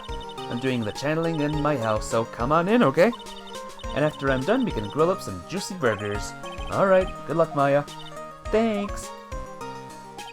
Well, at least she's still the same perky Maya. That's great. To the meditation room we go. Ah, Mr. Wright, I'm so glad you showed. Some nice weather we're having today. Aren't you happy? No, not at all. That stupid weather girl had made the wrong call again. It will rain cat and dog today, she said with a straight face. I can't believe they allow such misguided reports on the police and the public airwaves. Looks like talking about the weather with this guy is just asking for punishment. But anyway, this is a splendid manner. No argument there. It's hard to believe that this is Maya's house, though. I was given a guide map to this building. Here, Mr. Wright, I have a copy for you, too. Okay, we have a guide map. I want to see it. So meditation room, channeling chamber, winding way, and side room. Good to know. What are you going to do once the nurse's spirit has been called? Isn't it obvious? I'm going to have her write a signed confession. A signed confession? Yes, a confession. Pay attention. I'll have her write this. 1 year ago, on May 2nd, 14 patients died due to my negligence. And then, on May 24th, I fell asleep at the wheel and died in a car accident due to my further negligence. I'm sorry and I apologize for being negligent. That's what I'll have her write. With the confession, the rain falling on my soul can finally stop. Oh, I see. So, how did you hear about Maya Fey? I heard about her from an acquaintance, a girl studying the occult at the college. That girl introduced me to this village. This is the home of the Korean School of Channeling. The home, huh? And Miss Maya is the daughter of the master, I hear. Master? Anyway, do you see that door? That's the room where people and spirits meet. Miss Maya's aunt is in there right now. Would you care to meet her? Her aunt, huh? What's her aunt gonna be like, I wonder? Well, look at this room. Wow. Wow. It's such a strange atmosphere in here. These flickering lights. I guess they're candles. Ah! Good sir, who might you be? My name is Phoenix Wright. Oh, you must be that good sir. Good sir? Is she talking about me? You are a lawyer, are you not, good sir? I have heard much about you from Mystic Maya. Is that so? Mystic Maya? I am Mystic Maya's aunt, Morgan Fay. Nice to meet you. I had wanted to speak with you about a certain incident, good sir. It would seem that perhaps you asked too much of Mystic Maya in performing your duties. Or some becoming, I'm afraid. Huh? Don't tell me you have already forgotten. Was it not for Mystic Maya and her assistants, you would surely not have won. First a girl that runs away, and now an old lady who says I stink at doing my job. When did I become the poster boy for how not to make a first impression? The past is the past, though. Let us speak of the present now. Ah, thank you. What do you think of this lady, guys? Big hair, am I right? So why do you add Mystic to Maya's name? Isn't that a little strange? Good sir! Yes? How dare you be so rude and disrespectful toward Mystic Maya? I'm sorry. She must be addressed by her proper title, good sir. You must call her Mystic Maya. So, about Mystic Maya, it is the blood. Excuse me? Blood? Mystic Maya carries the blood of the Master. In actuality, she is the only one remaining. Only one remaining? What's that supposed to mean? Mystic Maya is the last of the rightful heirs of the Korean channeling technique. Okay. Then where do you stand? Rather intense. She is a bit intense. That is a little more complicated. Although a woman of the Fey clan, I am merely a member of the Branch family. Branch family? What's that? It is it sounds. For a member of the Branch family, no matter her spiritual power, she can never become the master of the Korean school. So, how strong are you? It is a shame, however, I will admit. I cannot even begin to compare the lowliness of my power to the master's. So that's how it is. Okay. So today's channeling will be your first? Yes, good sir. Because the spirit of a person who died in a traffic accident is usually very strong. You like her? She's pretty cool. Glad you like her, Mafia babe. It is usually easier to call that person to our world. Traffic accident, indeed. The channeling will take place here in this channeling chamber, good sir. As you can see, I am in the process of preparing. Oh, okay. So this room is the channeling chamber? The place where a spirit medium speaks with those who have departed. I don't suppose you'd mind if we'd observe the session. Do not even think of such nonsense. Only the medium and the client may enter here. Oh. The secrets of the Korean techniques cannot be seen by just anybody. That never stopped Maya from doing it in front of me before. It is also for your safety, good sir. If something were to go wrong, that is why, while channeling is being performed, that heavy door is securely locked. Oh, then that's what the lock is for. Oh yes, I wonder if you have yet to meet Pearl, good sir. Pearl? She is an adorable, angelic young girl. Oh, that odd. She is my daughter. Now then, what was it you were about to say? What a cute daughter you have. A pure heart that knows not of the evils in the world is a powerful thing, good sir. Please refrain from affiliating with her, I request. Well, it's not like I had the chance to, anyway. I must insist and stress that you not let it occur. Okay, I get it. Alright. That's her. Pretty cool. She looks like Chi-Chi from Dragon Ball. Kind of. Except less angry all the time. Welcome to the Winding Way. Wow, this garden is really breathtaking. Someone put a lot of love into it. What is that over there? Is that an incinerator? Looks like a little out of place in a garden like this. Huh. Cool place. To the side room we go. So this is the side room. Looks like it's more of a break room. There is a bedding spread out on the floor. It looks like someone's sleeping in one. I shouldn't disturb them. Alright, we'll leave him alone. Hey you, hold on now. This gal's got a few questions to ask. I'm sure I've heard that southern accent somewhere before. Oh, well I'll be. It's Mr. Phoenix Wright. How you been? Haven't seen you in, what, a year? You are, who is this, guys? Do you remember who this is? Do you remember? I think her name is Lotta Hare. No, it's Lotta Hart. You're Lotta Hart, right? Bingo! I'm the one and only paranormal photographer, Lotta Hart. Ah, so I guess you're still at it, being a photographer, I mean. Of course! And today, I'm gonna get myself a real scoop, you wait and see. Oh, that's right. This ain't no time to be wasting time. The channeling's about to get started. Is it that time already? We all should hurry up and get to the meditation room. What are you waiting around for? Come on! Yep, Lotta Hart, huh? I've been judging her harshly because of that case. But I guess looking back, we had some good times too. Yeah. She sure does, Johnny. Yeah, sure. Whatever that word means. She's got some cool. We will now begin the channeling. Mystic Maya and honored guest, please proceed into the channeling chamber. With this, I can finally sweat all those pesky flies once and for all. You hear me? They won't be able to say a single bad thing about me after this. You would love to hear them apologize, wouldn't you? Wouldn't you, Mr. Wright? Me? Oh, yeah, I sure would. Mystic Maya, do you have the channeling chamber key? Yep, right here. That is most satisfactory. That key is one of a kind, so please take care of it well. It'll be fine, Aunt Morgan. I won't lose it. Trust me. Okay, Dr. Gray, let's get started. Finally, let's go. I'm sure this'll go well, right? Click.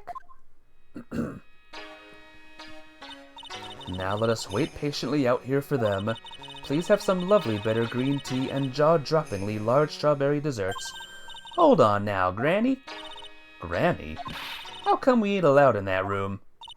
Dear Madame, you have an impressive grasp of English. From where did you learn it? What? I'm from the heart of the Heartland. Is that so? Then I humbly request that you return to this heart of the Heartland. What are ya? This is Karain Village. If you cannot follow our traditions and rules, we request that you leave. Sorry. Wow, she shut Lotta up. Now that's impressive. Now then, let us wait. Alright, wait we will.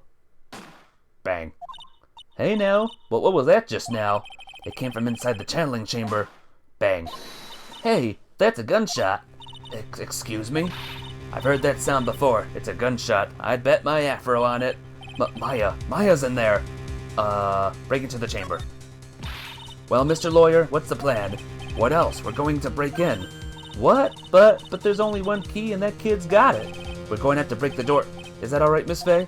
Well, yes, but there is one matter, that is... Don't try and stop me. You can send the repair bill to the Wright & Co. offices later. Yeah, now that's what I call being a man. Slam. Slam. Crash. Oh no. Look who's dead. Dr. Gray. Click. I was murdered. Maya? That man murdered me. So I killed him. What? Click. Lotta, at a time like this, times like this are perfect for stepping up shots. But anyway, what's going on here? This gal, is she Maya? Step away from there. Please leave this area to me. Go quickly and inform the police. But, hurry, before there are more victims here. Hey, let's go, city boy. Leave this to Granny.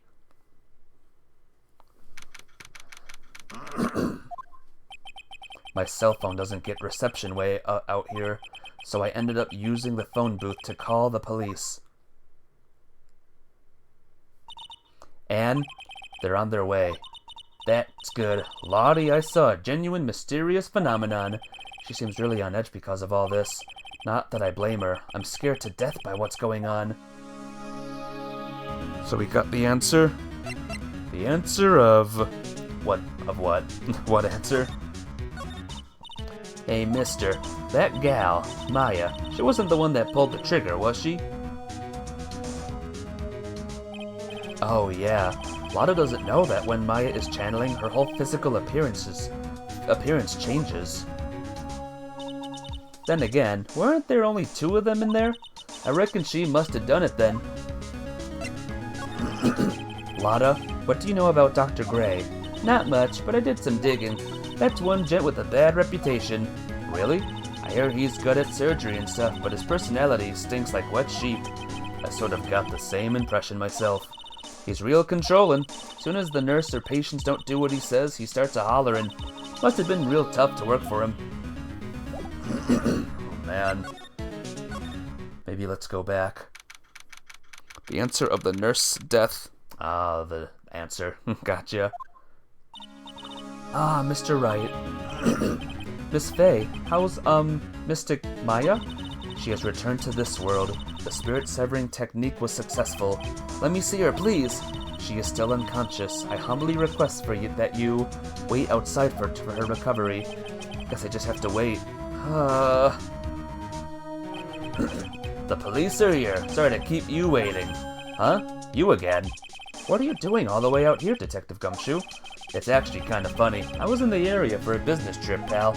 Well, time to check out the crime scene. I'll have to question everyone here later on, so just sit tight, alright? Why is he grinning at me? Shall I show you to the scene of the crime, Detective Gumshoe? Jimshoe, rather. My name isn't Jimshoe. The 2 of them went into the channeling chamber. I guess all I can do for now is see what everyone else has to say. So I guess we can't go in here right now. Or maybe we can. I don't know. The police are busy running here and there, and I don't see Maya anywhere. Hey, you! Don't touch anything! Look, I really need to ask you some questions. Don't look at me like I'm some sort of uncaring jerk. Tell you what, pal, I'll let you ask me a few questions, alright? Now, can I examine things like the blood splatter? Or anything? Nope, can't examine a thing. Hey pal, no touching without my permission. Just looking at it. Hey, I can't be too careful if a kid like her can be a murder suspect now, can I? I guess if I want to search this room, I have to come back later. Alright. About Maya. I hate to break this to you, pal, but with the way things look now, that girl's the only one who could have done it. Yeah, only Maya and the victim were inside this room after all. But Maya is... You can ask more about her later, pal. Right now I've got a job to do, and that's collecting evidence. Detective Gumshoe looks like a real professional, and yet something about his expression still looks the same. So, Dr. Gray was shot with a gun, huh? He was shot in the forehead, but But he was also stabbed in the chest with a knife. A knife? Basically, the Vic was first stabbed, then he was shot. Stabbed and then shot, huh? Everyone write this down, alright? Anyone in the side room? I'm pretty sure there was someone sleeping here earlier. Like, how can I help you? Oh, Ack, so isn't it about time to start? Time to start what? You know, like the channeling. Channeling? Oh, no, actually, the situation has kind of changed. Huh? Like, what do you mean? Please stay calm, but there's been a murder. So, like, a murder is that thing where, like, one person kills another, right? Yes, a person has killed another person. Oh, that's, what are the words I'm looking for? It's like, totally a bummer. Yeah, after all that effort, that's all she had to say? Oh, I'm sorry, I forgot to, introduce myself. My name is Eenie Miney. At the college, I'm researching and studying parapsychology? Parapsychology? That's right. I think people, we usually call it occult studies or something? Like supernatural phenomenon, ESP, and psychic powers, that sort of stuff. That's pretty out there. I'm Phoenix Wright, attorney at law. What do you think of this, person? Eenie Miney Mo. Eenie Miney. So, what brings you here today? So, I was the one who told Dr. Gray about this place. He asked me, do you know of a good spirit medium? Dr. Gray did say something about being introduced to this place. 'Cause, talking to dead people and, multiple personalities are my thing. I see. Then why were you taking a nap here? I wasn't feeling good. Huh? I'm, allergic to sesame seeds? They, must have put some in the food they served for lunch. Oh, that doesn't sound fun. So I, felt sick and came in here to, sleep. I totally feel like I've wasted my time 'cause I, slept a long time. Love the dance moves. Yeah, she's dancing. Eenie Miney shotgun? What? So you were sleeping here the entire time? Yeah, ever since lunch. So you don't know anything about the murder that took place? What? Oh, that. I, totally know nothing. So who was, killed? The surgeon that requested the channeling, Dr. Gray. She seems French. Oui, are you French? You and Dr. Gray knew each other, right? I don't know any Dr. Gray. Oh, really? Then what was all that talk about him earlier? Huh? Well, a long time ago, I was, a patient. Yeah. She sounds like she's trying to hide something. Weird. Inez loves la baguette de French. I suppose she does. There's no one here, as usual. Ah! Ack! Hey, how are you? You're Pearl, right? Silent as ever. What's that she's got in her hand? I've seen it somewhere before. Is she the murderer, guys? Did she kill? Oh. What is it? Is it my hair? Is it too spiky? Not spiky enough? Well, so much for that. Let's go to the Karain villages. She's probably scared out of her wits after having a murder take place right by her. Lotta? God, don't let it be me next. Eek! Don't scare me like that. What do you mean? You're the one scaring me. If I weren't so tough, you'd have another dead body on your hands. Mine. Sure. Any ideas? Did you see or notice anything that stuck out at you? Nah, well, maybe one thing. What is it? Turns out my poor stomach's not good at handling this kind of thing. Huh? What? Curses and ghosts and stuff coming back to get you? This is just too much, I say. What is too much? Being an occult photographer. That's some scary stuff, so I think I'm gonna try being a celebrity photographer now. Going after photos more within your reach from now on. More glamour, less gore. What's up? Oh yeah. What is it? I took some hot pictures earlier. Huh? Remember? I took some pictures at the murder scene inside? Heck, she did. 2 even. The Seance murder. I sure like the ring of that. It'll be a sensational story. But Lotta, sorry, but my journalistic sense is burning inside me. Hate to cut and run, but I'm heading back in. Gotta beat those cops to the scoop of the century.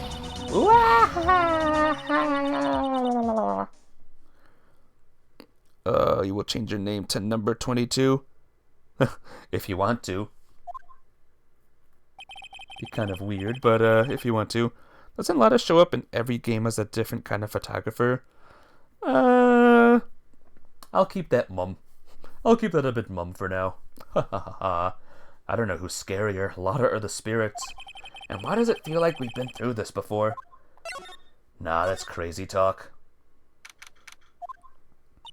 Oh, dear madam, you have such impeccable timing. Like, what's all the buzz? Ahem. Alright, everyone, listen up. You too, pal. I'm going to give you all a brief update. Right now, it looks like the investigation's not going to be done until real late. That is a terrible shame. I propose that everyone sleep here under the roof of the Fay Manor tonight.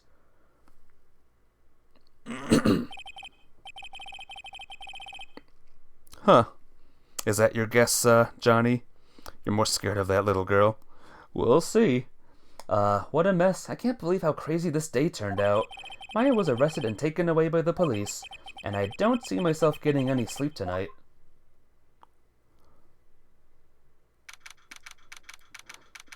Fay Manor Meditation Room. Yawn. Morning. Guess I must have nodded off at some point. Hope Maya's okay. I should hurry and get to the detention center ASAP. Nick, Maya, what am I going to do? I never imagined it would turn out like this. Calm down, Maya. Take deep breaths. Come to think of it, the first time I met her, it all started right here in this detention center. Kind of. I finally get to see you again, and it's not your fault. You didn't do it. No, I did it. I killed that person. But that wasn't you. It doesn't matter. It might as well have been me. I was too weak, and I couldn't control the spirit's power, so... I don't want to bring up the case quite yet, but... You don't have to be nice to me. I understand. Oh dear. Can I try something? Smile! You're on candid camera.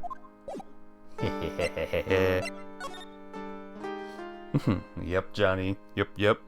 Angel of his BRBing mode. Alrighty. So you're the master or something of the Karain School of Channeling? Actually, my mother is for now. But since that title is passed from mother to daughter, I guess I will be someday. But many people think that channeling isn't real, that it's all just an act. You believe in us, don't you? Yeah, because I've seen it with my own eyes. When Maya's channeling a spirit, not only her voice but her whole physical appearance changes. It's a supernatural phenomenon that occurs every time. It happened this time too. Dr. Gray said that he wanted to call the nurse, so... Maya's body must have been taken on that nurse's appearance. What exactly happened in the channeling chamber? I went into that room with Dr. Gray, locked the door, and sat down across from him. Okay. We closed our eyes and I began the channeling. This is sounding kind of creepy, like the beginning of a scary story. And that's the last thing I remember. What? After a spirit comes into my body, I lose myself, my consciousness. Then you don't remember a single thing? When I came to, I was being held in my aunt's arms, and there was blood all over my clothes. Oh, but I do remember having a dream. A dream? A dream? Huh. What kind of dream did you have while you were channeling? I can't remember it all that well, but I was dead and buried in the ground. I couldn't move, and it was unbearable, really suffocating. It went something like that. I see. I have no idea what to say to that. There was a really familiar smell, too. Under the ground? Yeah, I can't quite place it, but I know I've smelled that same scent before. I guess this is about all the information I'm going to gather for today. I'll be back later, Maya. In the meantime, please make sure you prepare it, okay? Huh? It? What is it? The document requesting me to be your attorney, of course. But... what's wrong? Are you sure? I mean, I'm guilty. I'm a murderer. No one's decided that yet. But I did. I killed that person with these 2 hands. That's enough, Maya. It's hopeless. If you defend me, you'll lose, I'm sure. Stop it. Help me. Nick, help me. I'm scared. Don't worry, I will. When is the trial? It sounds like tomorrow. As usual, 0 prep time. Alright, I'm going now. Wait. This jewel. This is called a Magatama. It's a magical charm and it always protected me. Give this to Pearly, and I'm sure she'll lend you her spiritual powers. Okay. You're back. What did you miss? We're gonna defend Maya, Angel Love. Defend Maya and find out who the murderer is. Whoever the flip it could be.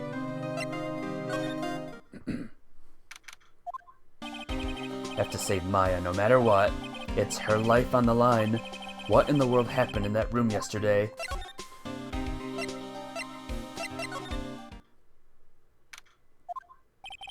The meditation room nurtures all mediums, young and old.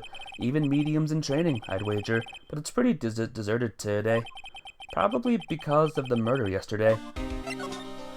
Well, let's do some examining. It looks like Detective Gumshoe isn't here today. I should take this chance and thoroughly check this room.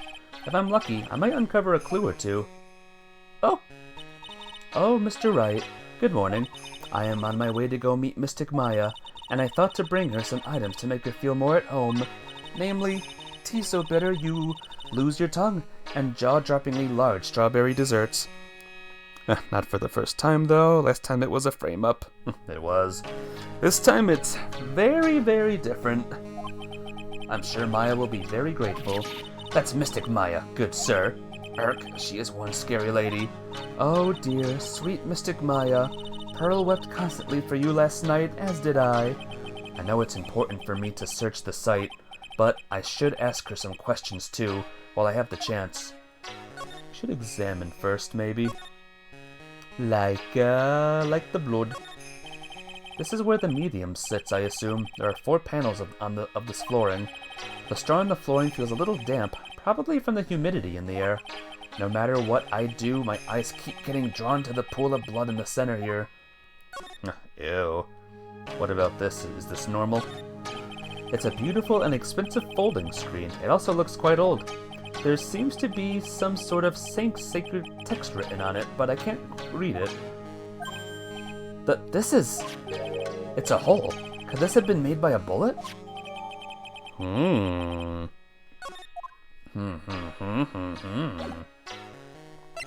Alright, let's talk. I would like to ask you a few questions about what happened yesterday. Do you mean that awful tragedy? That man murdered me, so I killed him. Maya? Step away from there. Please leave this area to me. Go quickly and inform the police. What happened here in this room after I left? Well, first I struck Mystic Maya on the head to make her go unconscious, correct? That is correct. Next, I performed the spirit-severing technique. Spirit-severing technique? The spirit of that nurse was inside of Mystic Maya's body. I used the technique to send the nurse's spirit back to the other world. I wonder if this kind of testimony is even admissible in a court of law. Yeah, how would this go, Captain Chips, in a court of law? The spirit killed the person. The laptop is stupid. Aw, that's annoying, Angel Love. May it not lose Wi-Fi anymore. By the way, what is this room exactly? The channeling chamber. This room was created for the sole purpose of preventing such a tragedy as yesterday. What do you mean? Sometimes, when an inexperienced medium calls an especially strong spirit, that spirit may become violent and revolt, as you witnessed yesterday. Revolt? But how? When a spirit enters a medium's body, she loses her will and herself steps aside. To put it another way, the spirit is borrowing the medium's body, sir. But isn't that extremely dangerous?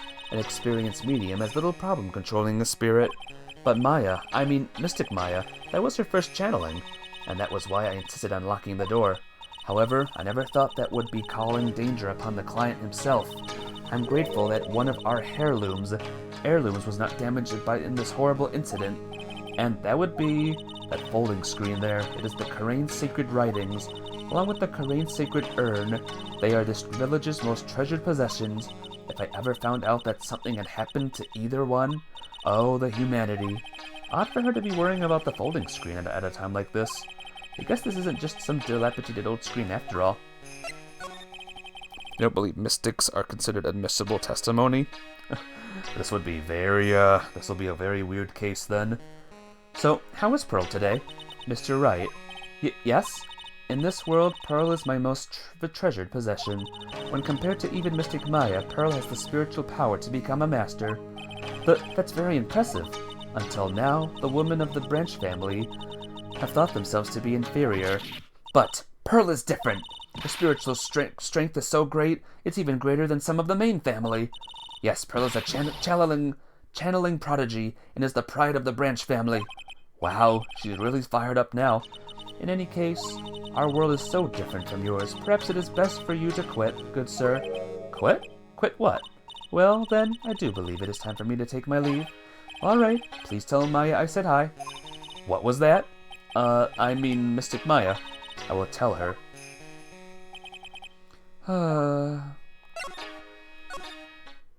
Who do you guys think it is? Who do you guys think is the big murderer? Was it really the spirit of the nurse? Or someone else? Little Pearl isn't here today. Maybe she's at school. Maybe. There's that urn. It's a really old urn. The ashes of a person long dead are inside. Looks like something with a long history. Other than that, it's not very interesting, so time will move on. Okay.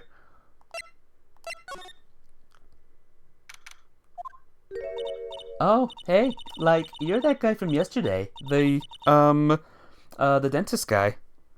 The murder was Pearly. Oh, maybe. 1 vote for Eenie, 1 vote for Pearly. We'll see. No, I'm a lawyer. That's right. Mr. Smith Esquire. That's right. Wait, I mean, you're wrong. My name is Wright. Smith, Wright? Well, I got like 3 letters at least. I don't think she gets the point. Anyway, why are you here? So, like, I studied this thing called parapsychology at this college, and, you told me about that yesterday, the sesame allergy too. What I'd really like to know is why you're still here today. Oh, so, like, that's what you meant. Like, you shouldn't have been more, like, clear about it. Sorry, my bad. No, it's okay. Like, it's really... That's it? Why'd you stop mid-sentence? Did I? So, like, what was I talking about again? If Alada ever wanted another genuine mysterious phenomenon, it's right here. BRB? Pretty sure it was her. She's very acting unmurder-like. But we'll see. So, why are you still here today? Like, there's so much for me to, like, study here.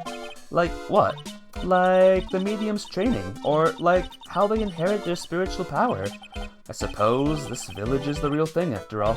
So, like, I asked if I could stay here for, like, a little longer. She sure seems like the carefree type, at least on the surface. Have you heard about the murder? It's, like, totally scary, she says with a silly smile plastered on her face. So, do you know anything about it that might help? Somehow, I don't think she has a grip on reality, let alone what's going on here. About the victim, Dr. Gray, I don't know who you're talking about. Like, wait, I think you asked about him, like, yesterday, too? That's right. Her reaction yesterday when I asked was... You and Dr. Gray knew each other, right? I don't know any Dr. Gray. Oh, really? Then what was all that talk about him earlier? Huh? Well, like, a long, long time ago, I was like a patient, yeah. Okay, she's definitely hiding something from me. Like, is something wrong? Also, what is this thing? This thing was not here yesterday. The phrase is obfuscating stupidity for people like this. And it seems like writers love making characters seem dumber on the first impression than they actually are. Like the pink girl from the first game. Oh, maybe. We'll see if that's the case with this girl. Now where did this box come from? I'm sure this wasn't here last night. It looks like a box for storing clothes, but it's pretty big for just clothes. It's mostly empty, but a few folded pieces of channeling costumes sit at the bottom. Huh. Okay. Guess we'll just move.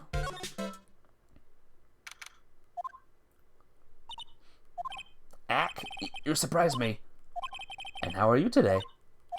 I guess she isn't open to friendly chatting. Huh? She's still holding something in her hand. It looks like the same thing she had yesterday. By the way, guys, I vote Pearl Fay as one of the most cutest little girls in video game history. She is so insufferably cute, and you will see why in just a bit. Oh, yeah, Maya said to give this to you. Oh. Ack, I'm in trouble now. If Morgan sees us like this, I'll be the next one they're channeling. That's Mystic Maya's. Huh? She actually spoke. Who are you? I'm Phoenix Wright. I'm, working with Maya. You worked with Mystic Maya? You're Mr. Nick, right? Excuse me? I bet I know who she picked Nick up from. I know who you are. You're Mystic Maya's special someone. What? So then, of course, you're going to help Mystic Maya, aren't you? That's what you're going to do, right? Well, yeah, I will. Cute and deadly. Oh, wow, it's like a beautiful fairy tale. That earnest look shining brightly in your eyes. It must be true love. What? Why am I being boiled into a red lobster by this little kid? I'm so jealous of Mystic Maya. What a wonderful relationship. Well, wait, I mean, things aren't like... Hee hee, I can tell you're a good person. All right, Mr. Nick. I may be small, but I'm going to help you in any way I can. Well, there we go. We got her talking finally. Pearl, are you friends with Maya? I feel very grateful to be friends with her. She's so great. I want to be like Mystic Maya when I grow up. I really look up to her. Wow, I had no idea Maya was so revered. She's your fave. Phoenix is rizzing some kid up. Don't know what rizzing means, but sure. Excuse me. Usually when people don't use Mystic Maya's title, I get mad. Oh, sorry. But if it's you, Mr. Nick, then it's okay. Because you're special to her. Where in the world did she get an idea like that? By the way, this may be rude, but what channeling school are you from? Which channeling school? Yes. For example, I study the Karain technique. I get it. No. I'm a lawyer. A lawyer? Lawyer? Yep. Is that related to spirit mediums in any way? None that I know of. Wait, are you telling me you don't know what a lawyer is? I'm sorry, but I have no idea. Maya did say Pearl doesn't know much about the outside world. Need to make them fall in love with him? Then no. Definitely not then. So, what's that you got there, Pearl? Oh, this? I found it yesterday. If you want it, I can give it to you. Okay. Alright, well, if you really want to give it to me. Hee hee, you look like a child at a toy store, Mr. Nick. She not only speaks in a refined manner, but laughs in one too. Mr. Nick? Yes, Pearls? I can call you that, right? You're too cute to just call you Pearl. Sure, Mr. Nick. Are you sure it's okay for me to have this Magatama? Yeah, it's okay. I was told to give it to you. But I can't accept something like this. All I really should do is charge this Magatama with spiritual energy. Spiritual energy? Huh? Please take this. I'm sure it will be helpful. What do you mean? It will let you see people's secrets. See people's secrets? Yes. If it's alright with you, I would like to accompany you for a little while. I can explain the Magatama power to you when we meet someone hiding a secret. Alright. New travel companion, guys. Pearl Faye. Hey, how's the incinerator? It's a small incinerator. I don't think garbage trucks come all the way out here into tiny villages like this, so every family has to burn their own trash. Huh, that's cool. Let's go back. Remember when Edie was hiding something? Hello again. We seem to be seeing a lot of each other today. Aw, she's, like, totally cute. Is she, like, your daughter? What? No. How old do you think I am? Whoops. Not move. No, not present. Talk. I want to ask you about the victim, Dr. Gray. I, like, totally don't know him. Ah! What? What's going on here? Ack, what is that? You can see it, can't you, Mr. Nick? You can see the lock on that person's heart. Huh? What? This is the power of the Magatama. Only you can see those psyche locks, Mr. Nick. Psych locks? How would you pronounce that? Psyche locks or psych locks? Psych locks, huh? The more someone wants to hide their secret, the more locks you will see. If it's only one, I think you can easily unlock it. Unlock? But how? Please use Mystic Maya's Magatama on this person, and let's remove the lock. I have no idea what she's talking about, but guess I'll give it a try. You must be careful though, Mr. Nick. If you make a mistake, it will hurt you. If you don't think you have the proof you need, you must have the courage to stop. Well, I've got to start somewhere. Let's give this Psyche Lock thing a try. Psych Locks. Okay, gotcha. I will do this later, by the way. First, to the meditation room. Hey, it's you, pal. So, you're going to be your lawyer, I bet. Yes. Oh, really feel bad for you, pal. Just this once, I wish I could be on your side. Detective Gumshoe? Yeah, but I shouldn't be saying that kind of stuff to you. Hey, you're a cute kid. I'm not scary, honest. Wow, I never knew Gumshoe liked kids. Hey, I know. I'll show you something cool. How's this? It's a real genuine pistol. Detective Gumshoe? What are you doing showing her something that dangerous? Oh, sorry. Maya's guilt. What about Maya and the charges against her? I don't think you can win, pal. If you're talking about proof, we got a few pieces. You've got proof? Yeah, pal. That puffy-haired photographer is going to testify tomorrow. He must be talking about Lotta. Actually, speaking of Lotta, I took some hot pictures earlier. Huh? Remember? I took some pictures at the murder scene inside. Lotta's hot pictures. I wonder what her camera captured. Besides, you must have realized by now, pal. There's no way anyone other than Maya Fake could have done it. What am I supposed to say to Pearls now? About Dr. Gray. The victim wasn't super famous, but people still knew who he was. His face was all over those tabloid shows last year. Yeah, I know. I was looking through some newspapers from last year and... Huh? I could have sworn I cut an article out, but I guess I must have lost it. He's searching through his pockets, and boy are those big. Looked really interesting too. Hey, do you have a copy, pal? A copy of that article? I think Dr. Gray might have brought a copy to the office when he came by. And tomorrow's trial. Welcome back, Mafia babe. You're just in time. About Maya's trial tomorrow, I've got 2 pieces of news for you, pal. 2? Yeah, bad news and even worse news. So which do you want to hear first? I don't really care. It doesn't change the fact that I'm not going to like it.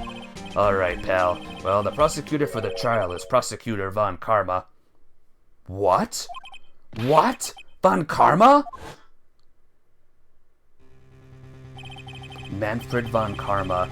He was an awe-inspiring veteran prosecutor. He never lost a case in his 40 years of his career, and he raised a fearsome disciple.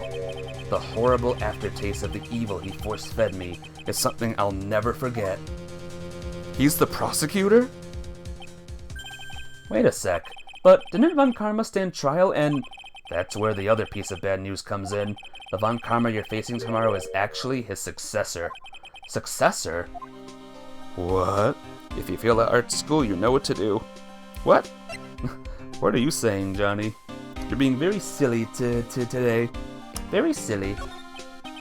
So, who is the successor to Von Karma? Literally, pal, it's the prosecutor Von Karma's kid. His kid became a prosecutor real young, like 13, and hasn't lost a trial since. That's what they call a prodigy, pal. Kid, huh? Well, wait a sec. 13? That kid became a prosecutor at the age of 13? I mean, a prodigy like that, I would have heard something about. So yeah, what about that, Captain Chips? Remember how early Edgeworth became a prosecutor? What about this one? An Austrian painter? Sure? You have nothing to do with this? Nothing. Oh, no. The kid was born and raised in Germany, pal. That country's got a lot of stuff and is a great place to develop a person's talents. Germany, huh? That's probably why I've never heard of this person. Still, all it takes is someone mentioning the name Von Karma, and I get terrible flashbacks to that case.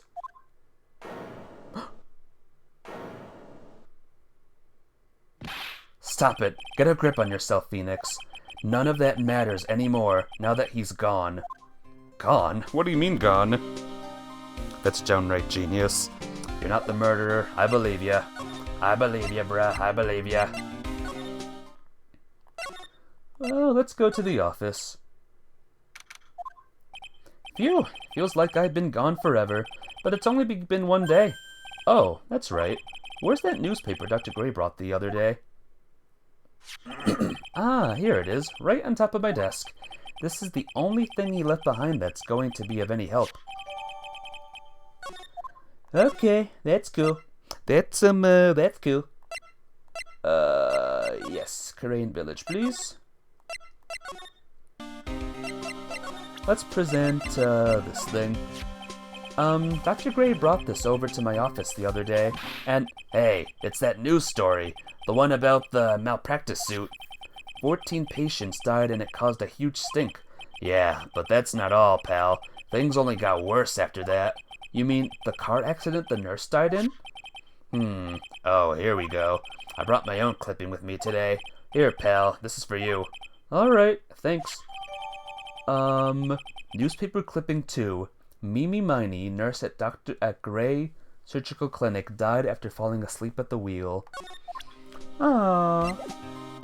Unfortunate.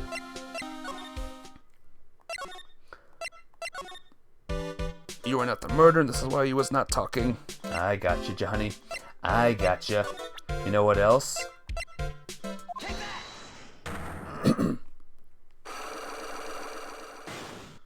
Here we go. Let's begin the new thing for the Phoenix Wright games. Eeny Miny, I believe you do know who Dr. Gray is. I told you, how many times do I, have to repeat myself?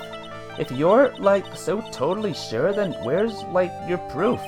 While it may be possible that you never actually met Dr. Gray in person, I do believe you might have at least indirectly known of him. What do you mean? Indirectly? I should try to show that possibility existed for now. So something that shows a possible connection between Amy and Dr. Gray. How about this? Or this? It's either this or this. I forgot what. It's the first thing. Okay, it's or the second thing. Here's your proof. What is that? Ouch. I guess it doesn't have anything to do with it, huh? And I took damage there, see? Pearls did warn me. If you make a mistake, it will hurt you, she said. If I don't have enough evidence, I should probably stop. I should take another look at the court record and think it through one more time. While it may be possible that you never actually met Dr. Gray, I believe you indirectly known him. What do you mean indirectly? To try to show her the possibility existed. Right here! Take a look at this newspaper clipping. What is it? A story about an accident? Please read the victim's name. Mimi Miney. Miney? Miney is a pretty rare last name, wouldn't you say? Miss Mimi Miney wouldn't happen to be a relative of yours, would she? So, you noticed. She was my older sister. I'm sorry about your loss. Your sister, was she a nurse? Perhaps at Dr. Gray's surgical clinic? Gray's surgical clinic. I don't think I need to tell you that the clinic was run by the victim, Dr. Turner Gray. Which is how you knew of Dr. Gray. You knew him through your sister. Hey, there we go. No crash. Don't just randomly say that, Johnny. No crash, please. Please, tell me all you know about Dr. Gray. My sister's name was Mimi Miney. She was, like, a nurse at Dr. Gray's clinic. That's what I thought. I heard that, like, Dr. Gray was really tough on people, like a total slave driver. My sis was, like, always coming home totally wiped out because she was overworked. Wiped out? So is that why she fell asleep at the wheel? That guy, like, drove my sis so hard, like, that's why the accident happened. The one where 14 patients died from malpractice? Yeah, like, I think that was the doctor's fault, too. My sis was pushed by, like, everyone's expectations and, like, her duties and stuff. And that pushed her to her death. Oh, I'm sorry. So, like, are we done? I've, like, already told my story to, like, everyone. Do you understand now, Mr. Nick? This is how a psych lock works. Well, I don't plan to pry into people's hearts unless I absolutely need to. The lock this time was pretty easy, but you might meet people who aren't as willing to give in later on. If you don't have enough proof, be careful and know when to stop trying. Well, might be you. Alrighty. Good. Might be just you. Alright, back to the meditation room, I guess. Did we do everything so far? Oh, whoops. Move. Oh, wrong way. Good for me. I'm going the wrong way, guys. Mr. Nick? What's wrong? I have never left Karain Village. Really? Wow, that's, pretty amazing. You are going to meet with Mystic Maya, aren't you? Please tell her I said hi. Bye, Pearls. Hey, wait. She ran off. Again. Well, I know Enie's secret now, but I still don't have any idea how I'm going to save Maya. I don't even know if I should go in there and with a smile or a straight face.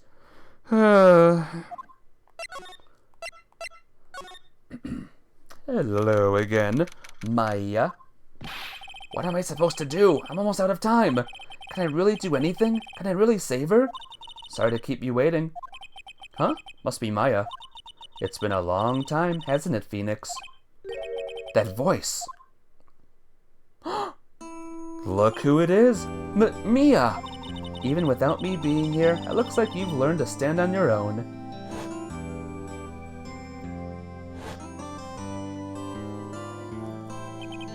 Mia.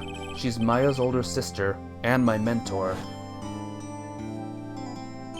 She was the top-notch defense lawyer, but a certain case forced her into retirement.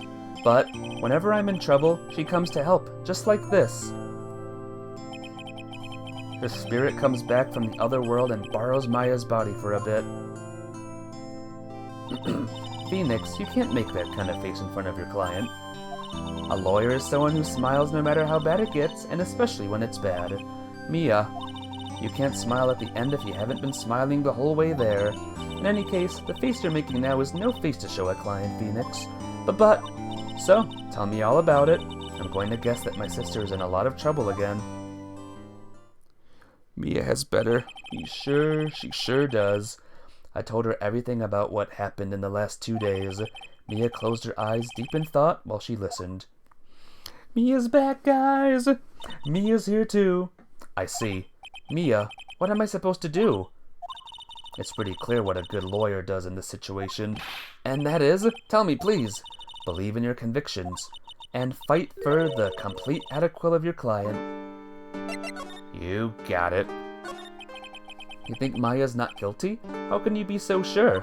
I know she is, and I'll give you a hint as to why. Yes?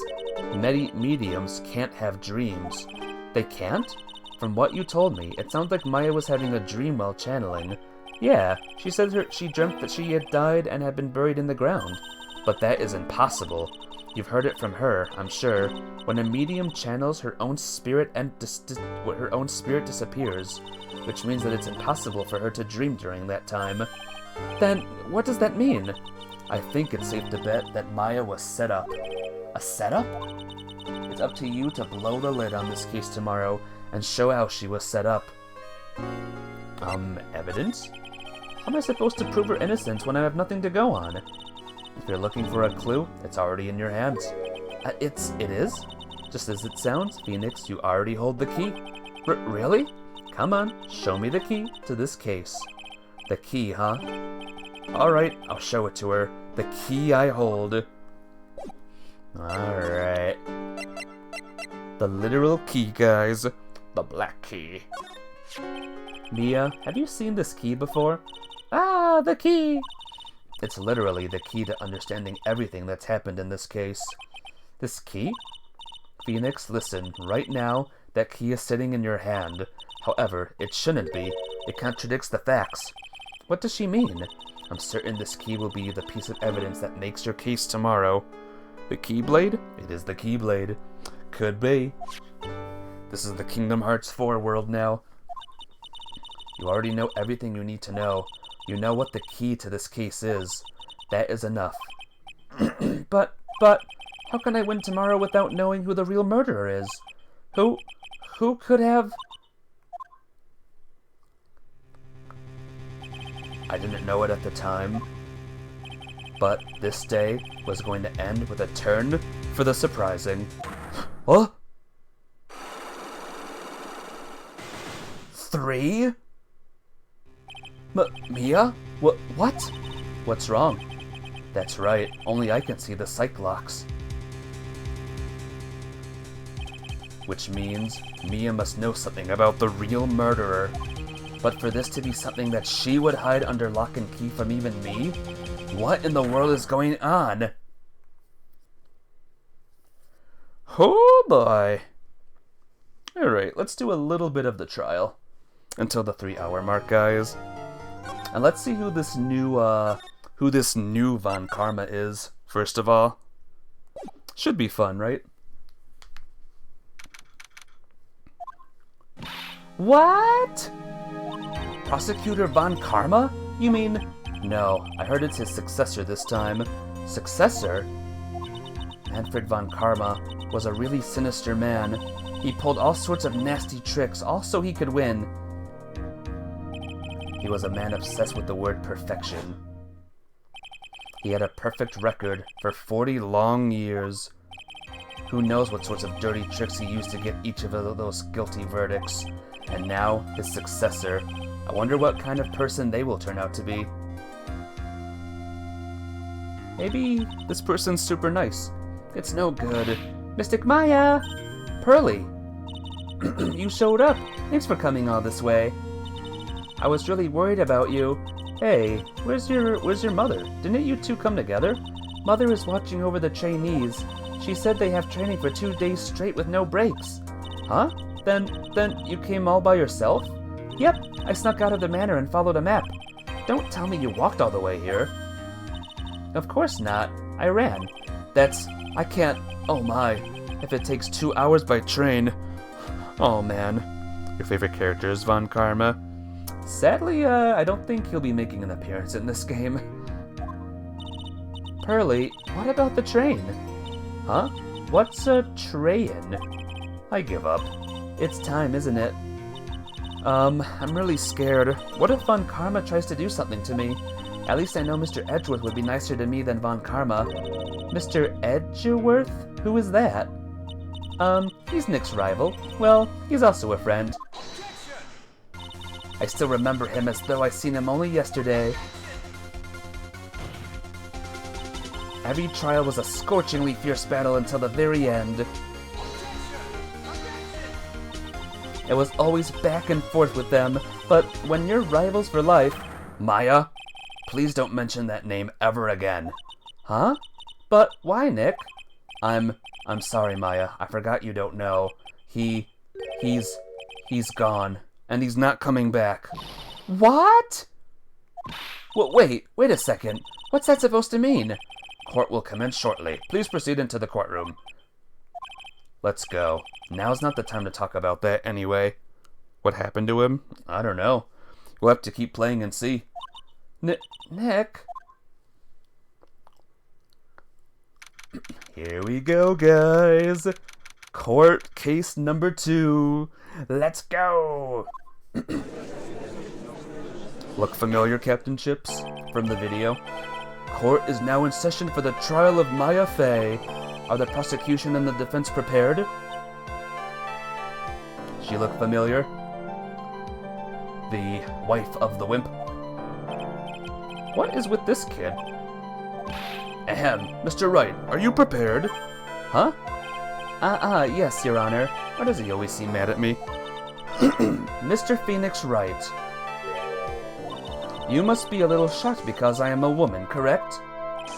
Hold on, so she's the famed successor to Prosecutor Von Karma? I am Franziska Von Karma, the prodigy. I see. I gave up a promising career in Germany and came to this country for one sole reason, and another one for Jenny and the Wimp. Yep. Revenge. Is that a whip? Revenge? Is this about her father, Manfred von Karma? If it's something of a personal nature, I'm sure you can... Ow! I'm talking. If you interrupt again, my whip will do the speaking for me. Please speak with your mouth like a normal person, I beg of you. Yow! Make no mistake, I will defeat you. Prepare to go down, Mr. Phoenix Wright. Prosecutor Von Karma, your opening statement, please. Those of Von Karma blood have only one fate, and that is perfection. The defendant, Maya Fey, will find no escape from her guilt on my watch. But very well, what is the defense's position? And another one for Jenny. Doesn't she has a whip? She does. By the way, Captain Chips, she just whipped the judge. How in trouble is she right now? Your Honor, does the defense wish to enter a plea of not guilty? Yes. Foolish fool who foolishly dreams of foolish dreams. 10 minutes. I give the defense 10 minutes before it changes its plea. That's right. I'll have you running for the justified self-defense plea in no time. Justified self-defense. She's your favorite character? You're not into sadism? Nah. A plea usually reserved for when a person unintentionally kills in defense of themselves. We could very easily make a solid case that it was self-defense. But... the defense stands by the plea of not guilty, Your Honor, because to plead justified self-defense is to say you did kill someone. How foolish. If that's how you want to play it, Mr. Phoenix Wright, then I shall now call the first witness. She's just as scary as her father like daughter, I suppose. Witness, your name and occupation? Yes, sir. My name is Dick Gumshoe. I'm a detective at the local precinct. Ah! Get to the point already. Explain to the court the details of this murder. Yes, sir. If everyone would please look at this map. Bro, you kidding? The bailiff would have had her on her ass and handcuffed the second she walked into court with the whip. You're sorry, Ultima, you became a simp? Okay. Cool. Well, in the real world, that's what would have happened, Captain Chips. But in this game, nope. Get ready to see a lot of whippage. The channeling chamber has no windows and the door was locked shut. At the time of the murder, only the victim and the defendant were in the room. What were they doing in there? They were channeling a spirit, sir. Channeling a spirit? That's quite the look of disbelief there, Your Honor. Ahem. Anyway, a few minutes after the channeling started, gunshots were heard coming from inside the room, sir. A few of the witnesses broke the door down and rushed into the room. Ah, and that's when they found that the victim was already dead, correct? Is she allowed to bring a whip in court? I'm pretty sure that's considered as a weapon. Yeah, it's normally not allowed, but she's allowed it for some reason. I believe this is one of the most open and shut cases I have ever presided over. So, how was the victim killed? I was about to get to that. Stop wasting my time, then. Cause of death. The direct cause of death was a pistol shot to the forehead, sir. The shot was fired from point-blank range. But before the victim was shot, sir, he was stabbed in the chest. The wound was very severe, but not enough to cause instantaneous death. The murderer used the pistol to finish the victim off after the stabbing. So the victim was stabbed before being shot. This is the victim's autopsy report, sir. After being stabbed in the chest, he was shot in the forehead at point blank. She looks like her father. She's as vicious, if not even more so, as well. The court accepts it into evidence, Mr. Wright. You may question the witness. Cause of death. The direct cause of death was a pistol shot to the forehead, sir. The murder weapon, Detective Gumshoe. Whose pistol was it? It was the victim's. The victim? Now, why would he have a pistol? Who cares? The point is that you are messing with it. Missing is whose fingerprints are on that pistol. If you're not already paying attention to that, then I suggest you start. Fingerprints? There were fingerprints? Along with the victims. The defendant, Maya Fays, were also on the grip, sir. Well... So the defendant's fingerprints were left on the murder weapon. I walked right into her hands there. The shot was fired from point-blank range. Point blank, huh? So about how far away is that? It's anywhere between 12 to 20 inches away. And how do you know he was shot at point blank? Tisk, tisk, tisk. Mr. Phoenix Wright, I grow tired of the foolish foolery of the foolish fools of this foolish country. Excuse me? Gunpowder burn. Gunpowder burn? When something is shot from point blank, a burn area is left around the bullet hole. Gunpowder exploding is what makes a bullet fire, and that gets real hot, pal. And there were definitely some gunpowder burns left on the victim's forehead. Wow, never knew that. Live and learn, I guess. Live and learn! If she failed at art school, she won't fail dictatorship. Sure. Feels like you're referencing something, Johnny, that I don't know anything about. Before the victim was shot, sir, she was stabbed in the chest. Stabbed? And what was he stabbed with? A fruit knife. I see. And whose knife was it? Looks like it belongs to the Fays, sir. And of course, Maya Faye's fingerprints are all over it. All over it, huh? This does not look good. Ha ha ha. What will you do now, Mr. Phoenix Wright? The wound was very severe, but not enough to cause instantaneous death. How severe was the wound? If it had been half an inch more to the right, it would have hit the victim's heart. After a stab like that, it's impossible to fight back, let alone stand. This testimony makes it sound like Maya had stabbed him with the intent to kill. The murderer used the pistol to finish the victim off after the stabbing. Referencing a man with a certain silly mustache? Who? Who would that be? Are you sure he was stabbed first, then shot? Yep, sure as sure can be. One look at the wounds and you'd come to the same conclusion too, pal. A fool is a fool who will only listen to the foolish opinions of other foolish fools. A pistol shot to the forehead at point blank is certainly enough to kill instantly. Does it matter, then, which was first? Think a little more before you open that big mouth of yours, Mr. Phoenix Wright. Grrr, what a pain. That's enough. We have clearly established how the victim was murdered. I brought the 2 murder weapons with me today. Very well. The court accepts them into evidence. Big H? Who's that? Never heard of him. The date and time of death was June 19th at 3:15 p.m. Eyewitnesses claim to have heard 2 gunshots at this time.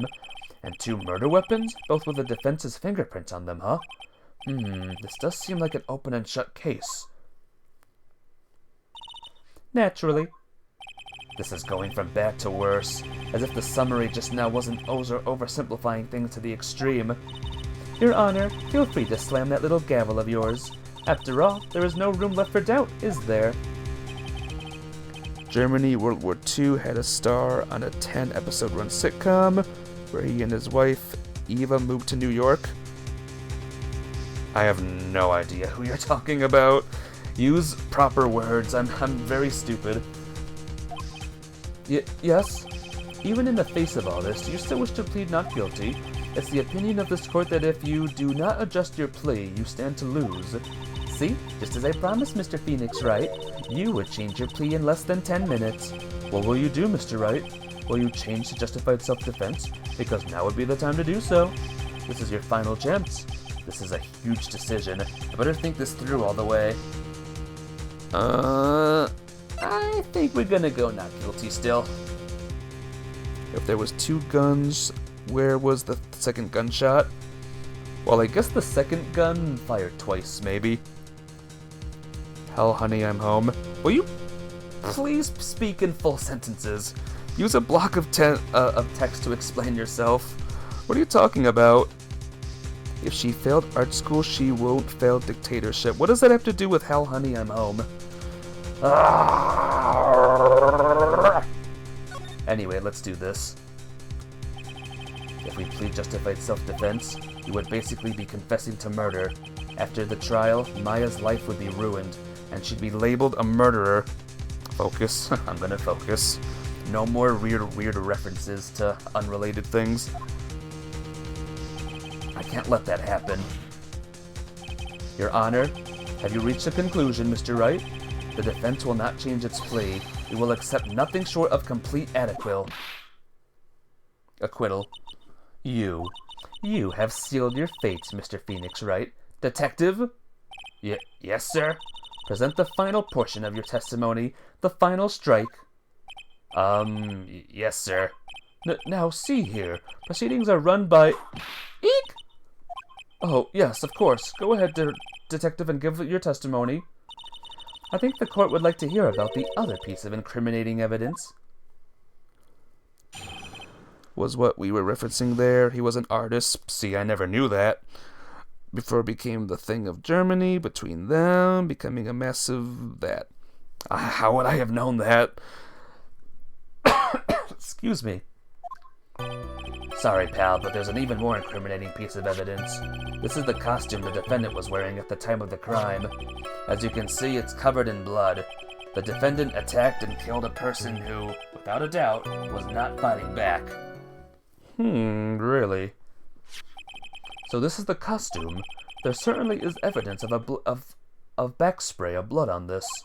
This piece directly links Maya Fey to the crime, sir. I see. The court accepts this into evidence. All right, Mr. Wright. Maya's fingerprints on both murder weapons and blood splatters on her clothes. Could this situation get any worse? Huh? What's wrong? You seem to be at a loss. I think this is the last piece of testimony the prosecution should have to offer. Feel free to sulk off with your tail between your legs, Mr. Phoenix Wright. Please stop calling me by my full name. It's disturbing.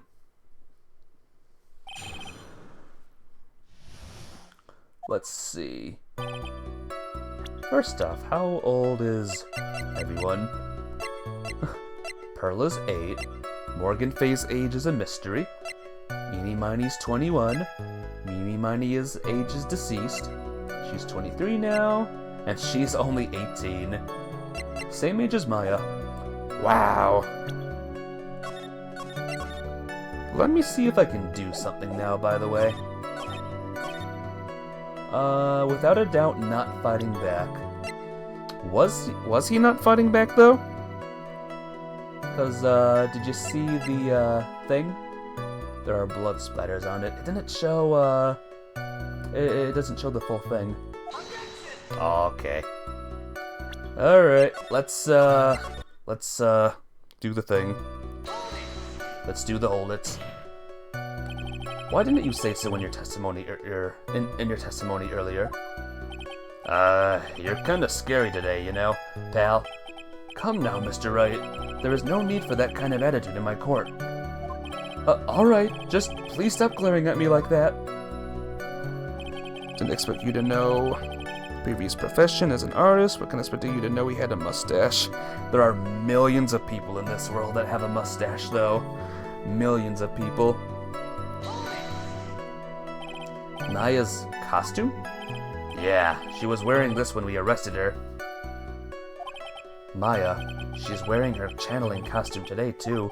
Is she not allowed to wear anything else? Nope. As you can see, it's covered in blood. This blood on the costume. Lab results show that it's the victim's blood. So there is blood from the victim on the defendant's clothes. Definitely not good.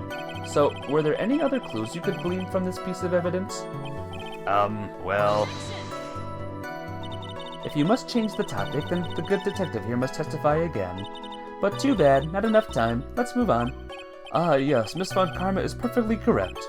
Grr, now even the judge is on her side. But if I bite off more than I can chew here, what should I do? Why is Miss Von Karma suddenly putting up a resistance? There must be a reason as to why she suddenly threw out an objection like that. There must be something about this costume. I just have to look harder. Mr. Wright, Mr. Von Karma's logic is perfect. There's no way for you to poke a hole in it. Arrgh, looks like my time is up. So about the costume. Let's do a wee bit of saving. There is one little thing. Your Honor, actually, there is something very wrong about with this piece of evidence. What? What are you talking about, pal? Where is this problem you were talking about? I've come this far. There's no turning back now. The problem I have with this piece of evidence is here. Do you see it, guys? Do you see it? Do you see the problem?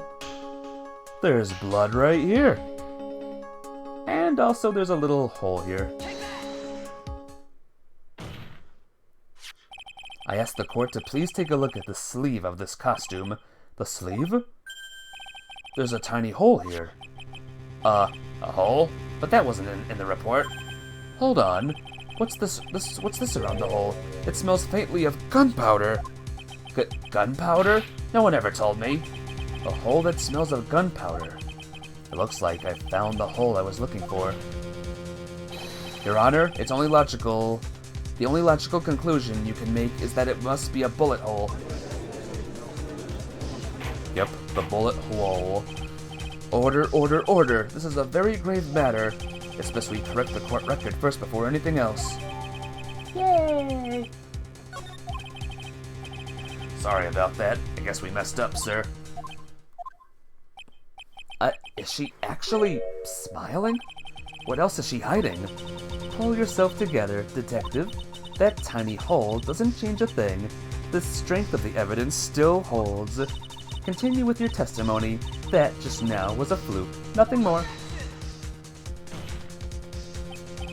How can you say something like that? This is a huge oversight. While I agree it is a mistake on the part of the police. What Prosecutor Von Karma has said is true. The evidence still stands.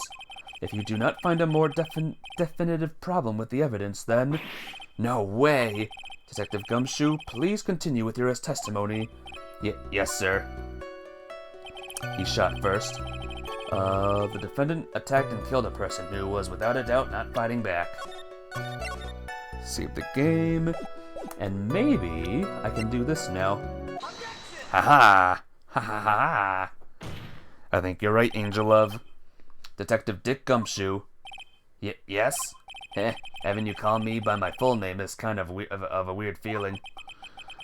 You said that my client killed a person who, without a doubt, was not fighting back. Yeah, I did. Then what, may I ask, is the bullet hole you police overlooked supposed to mean?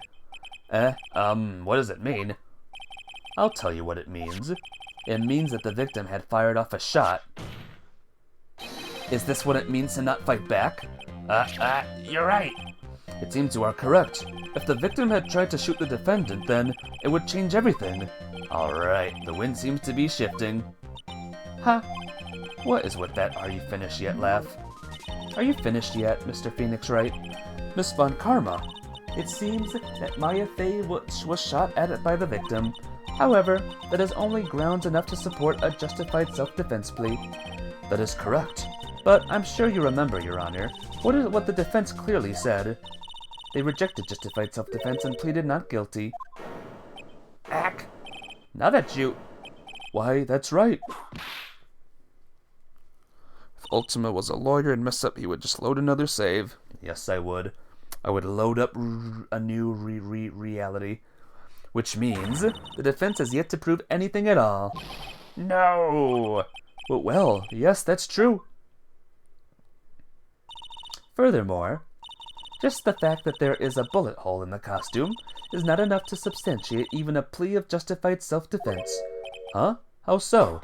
Ah! Don't just stand there. Hurry up and tell the court what transpired that day. With the new information we acquired added in, of course. Huh? You mean by myself? You want me to put together that scenario all by myself? Ah! Yes, sir. Right away, sir.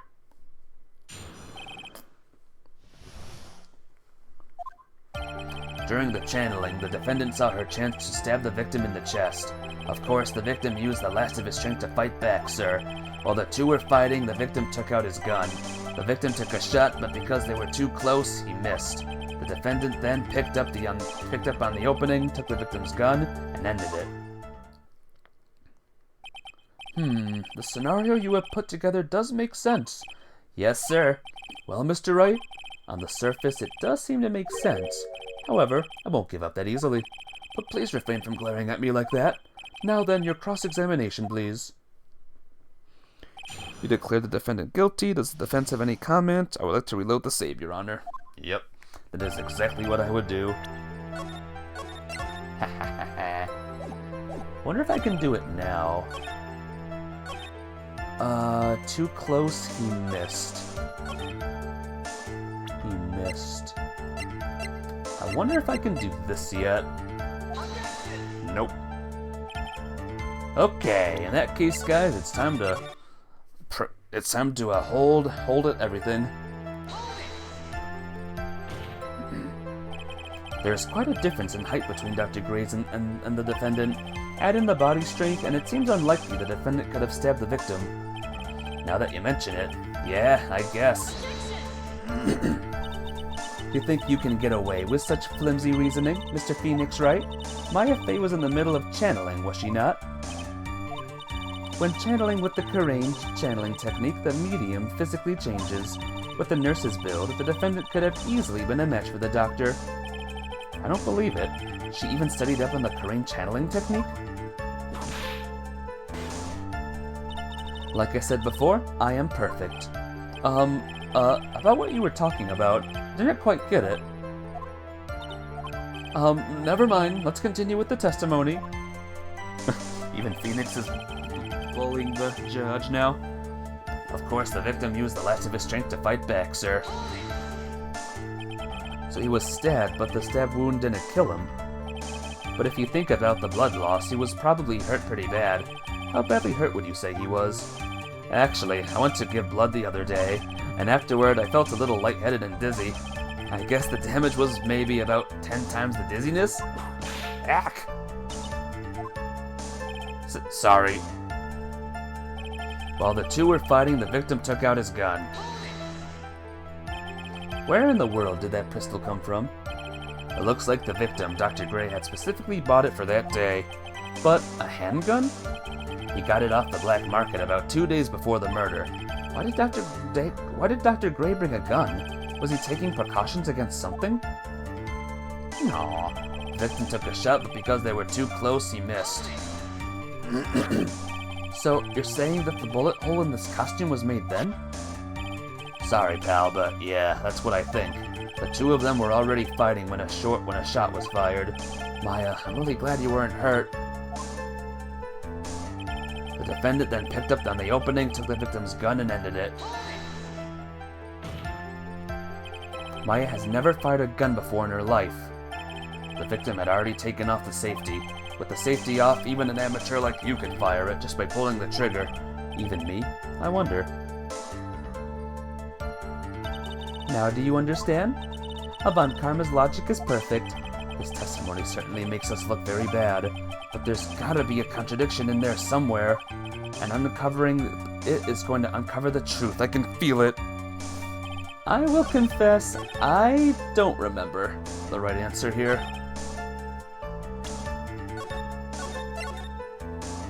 They were too close, he missed. Because they were too close. Maybe this again? Aha! I'm going off of memory. Loose memory here. Missing the tiny hole on this costume will be the prosecution's undoing. Eh? What do you mean? This little hole has actually created a huge hole in your testimony. Explain yourself, Mr. Wright. You said the two of them were fighting when the victim fired his gun at point blank. If that were true, then where's the gunpowder burn on this costume? Gunpowder burn? This is what you testified earlier.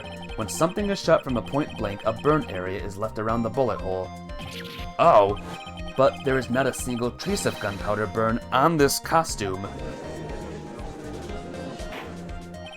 That is a very good point. And what exactly does this mean? It means that when the shot was fired, they were standing apart from each other. I'm disappointed, Mr. Phoenix Wright. You think you can punch a hole in my logic with that? With wishy-washy thinking like that, anyone can explain anything away. Then I implore you to disprove my line of thinking. Let's see. In the middle of their fight, the victim pushed the defendant away, and it was then, when they were separated, that he fired. How was that? As if that was even possible. According to testimony, the wound from the stabbing was very severe. The victim would not have had the strength to push the defendant very far after that. Well, then... That's right. The defendant must have pushed the victim away. After stabbing him, she must have put some space between the doctor and herself. And then while she was preparing to strike again, the doctor took his shot. There, that should satisfy even you. It does make an awful lot of sense. What do you think, Mr. Wright? I must be careful. I can't afford to make a mistake here. I better save then. There'll be a lot of me saving. Concentrate and think. There is a fatal flaw in her argument, Honor. Fatal? Flaw? Yo! Very interesting. I would love to see where this flaw is. Show me something that contradicts my explanation. Has to be a snag in her explanation somewhere. She put some distance between them before rushing to make the final blow. And when she was about to strike, the doctor took his shot. There must be a piece of evidence that contradicts this line of thinking. Oh, what was it, guys? I already forgot. Point blank, gunpowder residue... Point blank, maybe? How would she got the gun? Good question. Maybe that. Take a look at this. Why are you showing this to me, pal? Prosecutor Von Karma's explanation in this piece of evidence did not contradict. Huh? Haha, looks like you need to use your brain a little more, pal. Ugh, being lectured by Gumshoe of all people, this is so embarrassing. Come on, hurry up and get to that thinking cap on. Yeah, at this point, my memory of these games kind of leaves itself. So, remembering this stuff is gonna be tough for me, so just bear with me, guys. Alright, so this is the part where we just present evidence until we find the right answer. I forgot completely. Knife? Take a look at this.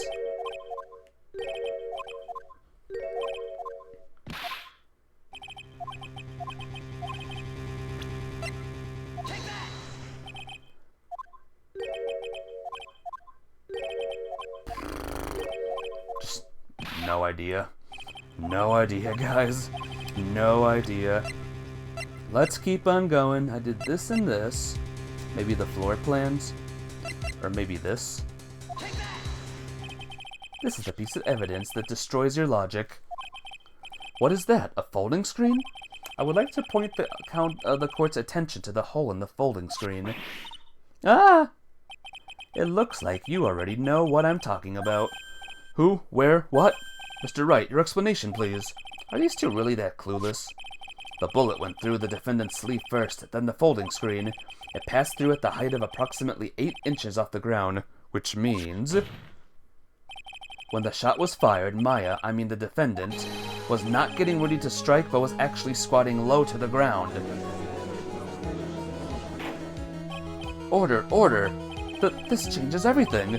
Please look at this diagram of the crime scene. The victim, Dr. Gray, was here when he fired the shot, and the bullet hit this folding screen. It hit at this location, about 8 inches off the ground. At this time, the defendant was in this area. Here maybe? She was standing here, near the folding screen. Wait a second. We know the defendant was close to the ground based on the height of the bullet hole, but how can you gauge the distance from that? Isn't it possible the defendant was standing much closer to the victim? That's impossible. But why? You, of all people, should know the answer to that question, Miss Von Karma. If she were shot from somewhere closer, there would be gunpowder burns present. However, there is nothing of the sort around the bullet hole of this costume. Ah! Curse you, Mr. Phoenix Wright. You! I believe it has now been proven that the defendant was standing away from the victim when she was shot at. But do you think this has changed the defendant's situation? It changes everything! Honestly, Your Honor, this changes everything. The prosecution has claimed that the defendant was aiming to kill by stabbing. If that were true, delivering the final strike with the knife would be ideal. However, where and what were the defendant doing at the time? Squatting all the way by the folding screen? Exactly. If Maya Fey was the real murderer, why would she be by the folding screen instead of preparing to strike? Nah. Upon further consideration, it does make very little sense. Yeah, figured there had to be a reason. Figuring things out and proving the logic behind everything is your job. Oof. Alright, with this, the rest of this trial should be in the blast radius of disaster. You are such a smart man, Mr. Phoenix Wright, to think you've been able to take a completely hopeless case to this point. Now I know why Papa had a tough time with you. You amuse me. All the things to inherit, why did it have to be that smarmy smile? Detective, how dare you damage my perfect logic? Huh? How is it all my fault? You can start repairing your standing by removing that 3-strand goatee. Oh, and rest assured your punishment will come later. Punishment? Well then, Your Honor, I think I've had all I can take of this detective's face. I think it's time to call in the next witness. Next witness? That's gotta be Lotta. Very well. The court will take a 5-minute recess. After we reconvene, we will hear from the next witness. To be continued. To be continued with this game as well, guys. I think I'm gonna end the stream right here. And when we pick up this game again, we'll keep going with case 2. So what do you guys think so far? Game number 2. What do you think? Definitely something different, right? What a big turn of events it is. Many crazy events are going on. A new prosecutor, new characters, new cases. You love it? Awesome. I, Johnny Cage, prove that your client is innocent? Good. Good, Johnny. Very good. But yeah, I'm glad you guys like it. There will be more in the new year. Tomorrow, of course, will be more Hogwarts Legacy. And then Saturday. And then no stream Sunday night. Because that'll be New Year's. You're liking it lots. It was amusing. It was. Let it be known, you guys didn't hear this at the beginning of the stream when I said it. But there are 4 cases in this game. Not 5 like the last one. 4. So, look forward to the 4 cases of this game. But yep, enjoy. See you all later. Have a good one. Love you all. Take care. Bye-bye!